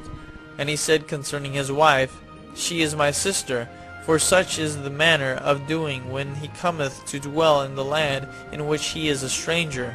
And Pharaoh sent and took this woman for a wife, and the Lord brought upon him grievous plagues, until he returned the woman to her husband. Now therefore, O sovereign king, know what happened yesternight to the whole land, for there was a very great consternation, and great pain and lamentation, and we know that it was on account of the woman which thou didst take. Now therefore restore this woman to her husband, lest it should befall us as it did to Pharaoh, king of Egypt, and his subjects, and that we may not die. And Abimelech hastened and called, and had Sarah called for, and she came before him, and he had Abraham called for, and he came before him. And Abimelech said to them, What is this work you have been doing in saying you are brother and sister, and I took this woman for a wife? And Abraham said, Because I thought I should suffer death on account of my wife. And Abimelech took flocks and herds, and menservants, and maidservants, and 1,000 pieces of silver, and he gave them to Abraham, and he returned Sarah to him. And Abimelech said to Abraham, Behold, the whole land is before thee, dwell in it wherever thou shalt choose. And Abraham and Sarah his wife went forth from the king's presence with honor and respect, and they dwelt in the land, even in Gerar. And all the inhabitants of the land of the Philistines and the king's servants were still in pain, through the plague which the angel had inflicted upon them the whole night on account of Sarah. And Abimelech sent for Abraham, saying, Pray now for thy servants to the Lord thy God, that he may put away this mortality from amongst us. And Abraham prayed on account of Abimelech and his subjects, and the Lord heard the prayer of Abraham, and he healed Abimelech and all his subjects. The book of Jasher, chapter 21. And it was at that time, at the end of 1 year and 4 months of Abraham's dwelling in the land of the Philistines in Gerar, that God visited Sarah, and the Lord remembered her, and she conceived and bare a son to Abraham. And Abraham called the name of the son which was born to him, which Sarah bare to him, Isaac. And Abraham circumcised his son Isaac at 8 days old, as God had commanded Abraham to do unto his seed after him. And Abraham was 100, and Sarah 90 years old, when Isaac was born to them. And the child grew up, and he was weaned, and Abraham made a great feast upon the day that Isaac was weaned. And Shem and Eber, and all the great people of the land, and Abimelech, king of the Philistines, and his servants, and Phicol, the captain of his host, came to eat and drink and rejoice at the feast which Abraham made upon the day of his son Isaac's being weaned. Also Terah the father of Abraham, and Nahor his brother, came from Haran, they and all belonging to them, for they greatly rejoiced on hearing that a son had been born to Sarah. And they ate and drank at the feast which Abraham made upon the day of Isaac's being weaned. And Terah and Nahor rejoiced with Abraham, and they remained with him many days in the land of the Philistines. At that time Serug the son of Reu died in the 1st year of the birth of Isaac son of Abraham. And all the days of Serug were 239 years, and he died. And Ishmael the son of Abraham was grown up in those days. He was 14 years old when Sarah bare Isaac to Abraham. And God was with Ishmael the son of Abraham, and he grew up, and he learned to use the bow, and became an archer. And when Isaac was 5 years old, he was sitting with Ishmael at the door of the tent. And Ishmael came to Isaac, and seated himself opposite to him.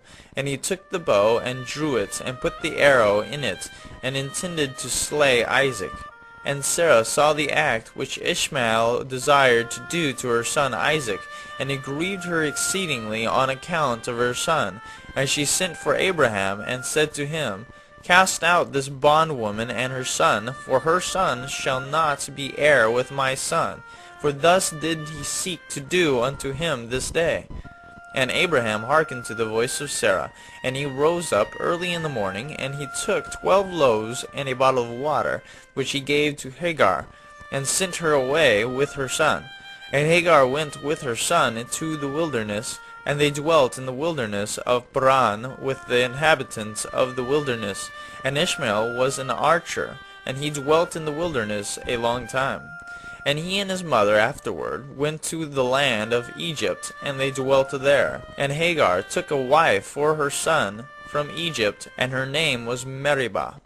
And the wife of Ishmael conceived, and bare 4 sons and 2 daughters.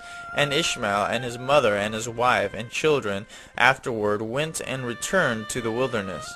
And they made themselves tents in the wilderness in which they dwelt, and they continued to travel, and then to rest monthly and yearly. And God gave Ishmael flocks and herds and tents on account of Abraham his father, and the man increased in cattle. And Ishmael dwelt in deserts and in tents, traveling and resting for a long time, and he did not see the face of his father. And in some time after, Abraham said to Sarah his wife, I will go and see my son Ishmael, for I have a desire to see him, for I have not seen him for a long time. And Abraham rode upon one of his camels to the wilderness to seek his son Ishmael, for he heard that he was dwelling in the tent in the wilderness with all belonging to him. And Abraham went to the wilderness, and he reached the tent of Ishmael about noon. And he asked after Ishmael, and he found the wife of Ishmael sitting in the tent with her children, and Ishmael her husband and his mother were not with them. And Abraham asked the wife of Ishmael, saying, Where has Ishmael gone? And she said, He has gone to the field to hunt. And Abraham was still mounted upon the camel, for he would not get off to the ground, as he had sworn to his wife Sarah that he would not get off from the camel. And Abraham said to Ishmael's wife, My daughter, give me a little water that I may drink, for I am fatigued from the journey. And Ishmael's wife answered and said to Abraham, We have neither water nor bread. And she continued sitting in the tent, and did not notice Abraham, neither did she ask him who he was. But she was beating her children in the tent, and she was cursing them. And she also cursed her husband Ishmael, and reproached him. And Abraham heard the words of Ishmael's wife to her children, and he was very angry and displeased. And Abraham called to the woman to come out to him from the tent. And the woman came and stood opposite to Abraham, for Abraham was still mounted upon the camel. And Abraham said to Ishmael's wife, When thy husband Ishmael returneth home, say these words to him, A very old man from the land of the Philistines came hither to seek thee, and thus was his appearance and figure. I did not ask him who he was, and seeing thou wast not here, he spoke unto me, and said, When Ishmael thy husband returneth, tell him thus did this man say, When thou comest home, put away this nail of the tent which thou hast placed here, and place another nail in its stead. And Abraham finished his instructions to the woman, and he turned and went off on the camel homeward. And afterward that Ishmael came from the chase, he and his mother, and returned to the tent, and his wife spoke these words to him, A very old man from the land of the Philistines came to seek thee, and thus was his appearance and figure. I did not ask who he was, and seeing thou wast not at home, he said to me, When thy husband cometh home, tell him, Thus saith the old man, Put away the nail of the tent which thou hast placed here, and place another nail in its stead. And Ishmael heard the words of his wife, and he knew that it was his father, and that his wife did not honor him. And Ishmael understood his father's words, that he had spoken to his wife. And Ishmael hearkened to the voice of his father, and Ishmael cast off that woman, and she went away. And Ishmael afterward went to the land of Canaan, and he took another wife, and he brought her to his tent, to the place where he then dwelt. And at the end of 3 years Abraham said, I will go again and see Ishmael my son, for I have not seen him for a long time. And he rode upon his camel, and went to the wilderness, and he reached the tent of Ishmael about noon. And he asked after Ishmael, and his wife came out of the tent, and she said, He is not here, my lord, for he has gone to hunt in the fields, and to feed the camels. And the woman said to Abraham, Turn in, my lord, into the tent, and eat a morsel of bread, for thy soul must be wearied on account of the journey. And Abraham said to her, I will not stop, for I am in haste to continue my journey, but give me a little water to drink, for I have thirst.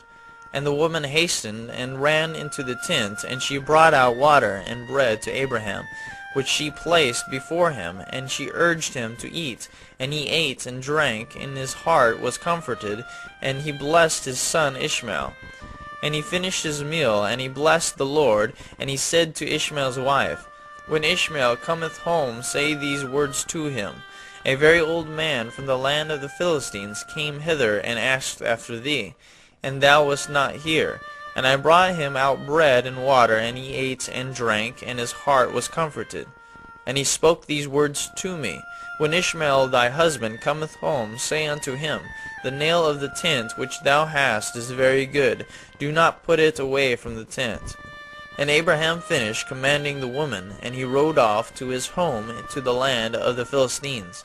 And when Ishmael came to his tent, his wife went forth to meet him with joy and a cheerful heart. And she said to him, An old man came here from the land of Philistines, and thus was his appearance. And he asked after thee, and thou wast not here. So I brought out bread and water, and he ate and drank, and his heart was comforted. And he spoke these words to me. When Ishmael thy husband cometh home, say to him, The nail of the tent which thou hast is very good. Do not put it away from the tent. And Ishmael knew that it was his father, and that his wife had honored him, and the Lord blessed Ishmael. The book of Jasher, chapter 22.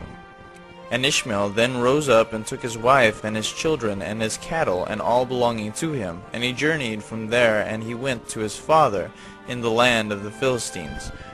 And Abraham related to Ishmael his son the transaction with the first wife that Ishmael took, according to what she did.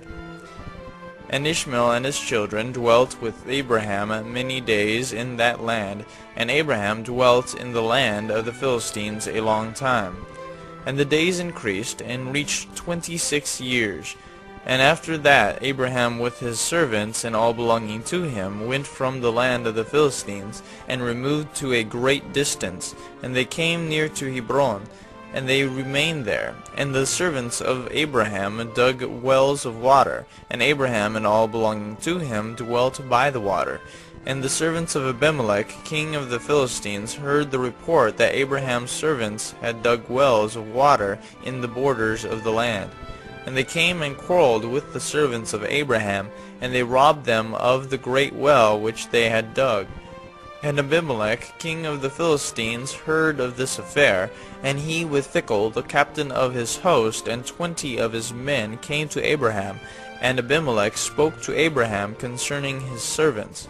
And Abraham rebuked Abimelech concerning the well of which his servants had robbed him. And Abimelech said to Abraham, As the Lord liveth, who created the whole earth, I did not hear of the act which my servants did unto thy servants until this day. And Abraham took 7 ewe lambs, and gave them to Abimelech, saying, Take these, I pray thee, from my hands, that it may be a testimony for me that I dug this well. And Abimelech took the 7 ewe lambs which Abraham had given to him, for he had also given him cattle and herds in abundance. And Abimelech swore to Abraham concerning the well. Therefore he called that well Beersheba, for there they both swore concerning it. And they both made a covenant in Beersheba. And Abimelech rose up with Phicol, the captain of his host, and all his men. And they returned to the land of the Philistines. And Abraham and all belonging to him dwelt in Beersheba, and he was in that land a long time. And Abraham planted a large grove in Beersheba, and he made to it 4 gates facing the 4 sides of the earth. And he planted a vineyard in it, so that if a traveler came to Abraham, he entered any gate which was in his road, and remained there, and ate and drank, and satisfied himself, and then departed. For the house of Abraham was always open to the sons of men that passed and repassed, who came daily to eat and drink in the house of Abraham. And any man who had hunger and came to Abraham's house, Abraham would give him bread that he might eat and drink and be satisfied. And anyone that came naked to his house, he would clothe with garments as he might choose, and give him silver and gold, and make known to him the Lord who had created him in the earth. This did Abraham all his life. And Abraham and his children and all belonging to him dwelt in Beersheba, and he pitched his tent as far as Hebron. And Abraham's brother Nahor and his father and all belonging to them dwelt in Haran, for they did not come with Abraham to the land of Canaan. And children were born to Nahor, with Milcah the daughter of Haran, and sister to Sarah, Abraham's wife, bare to him. And these are the names of those that were born to him: Uz, Buz, Kemuel, Kesed, Jazo, Pildash, Tidlaf, and Bethuel, being 8 sons. These are the children of Milcah, which she bare to Nahor, Abraham's brother.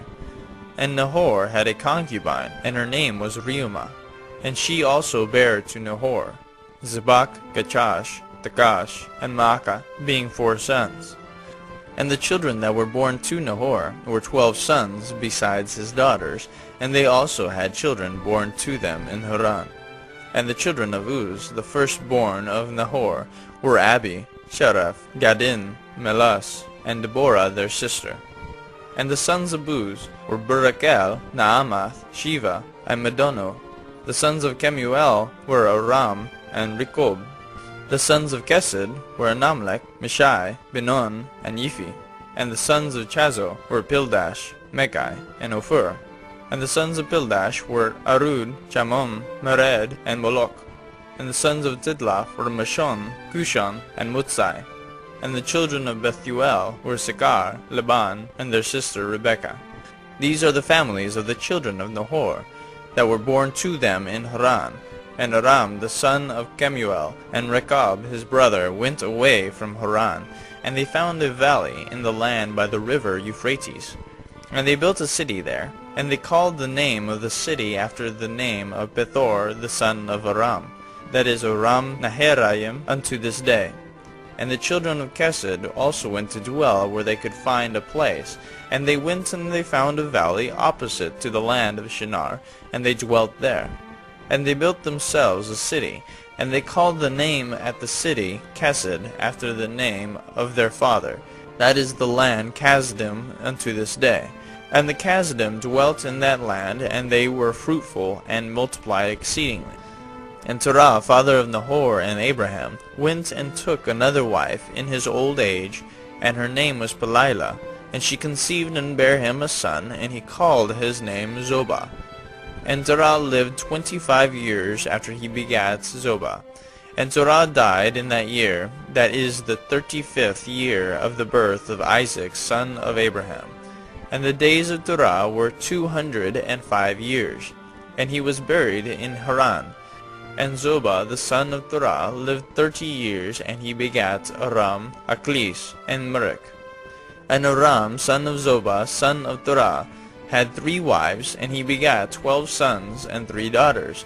And the Lord gave to Aram the son of Zobah riches and possessions, and abundance of cattle, and flocks and herds, and the men increased greatly.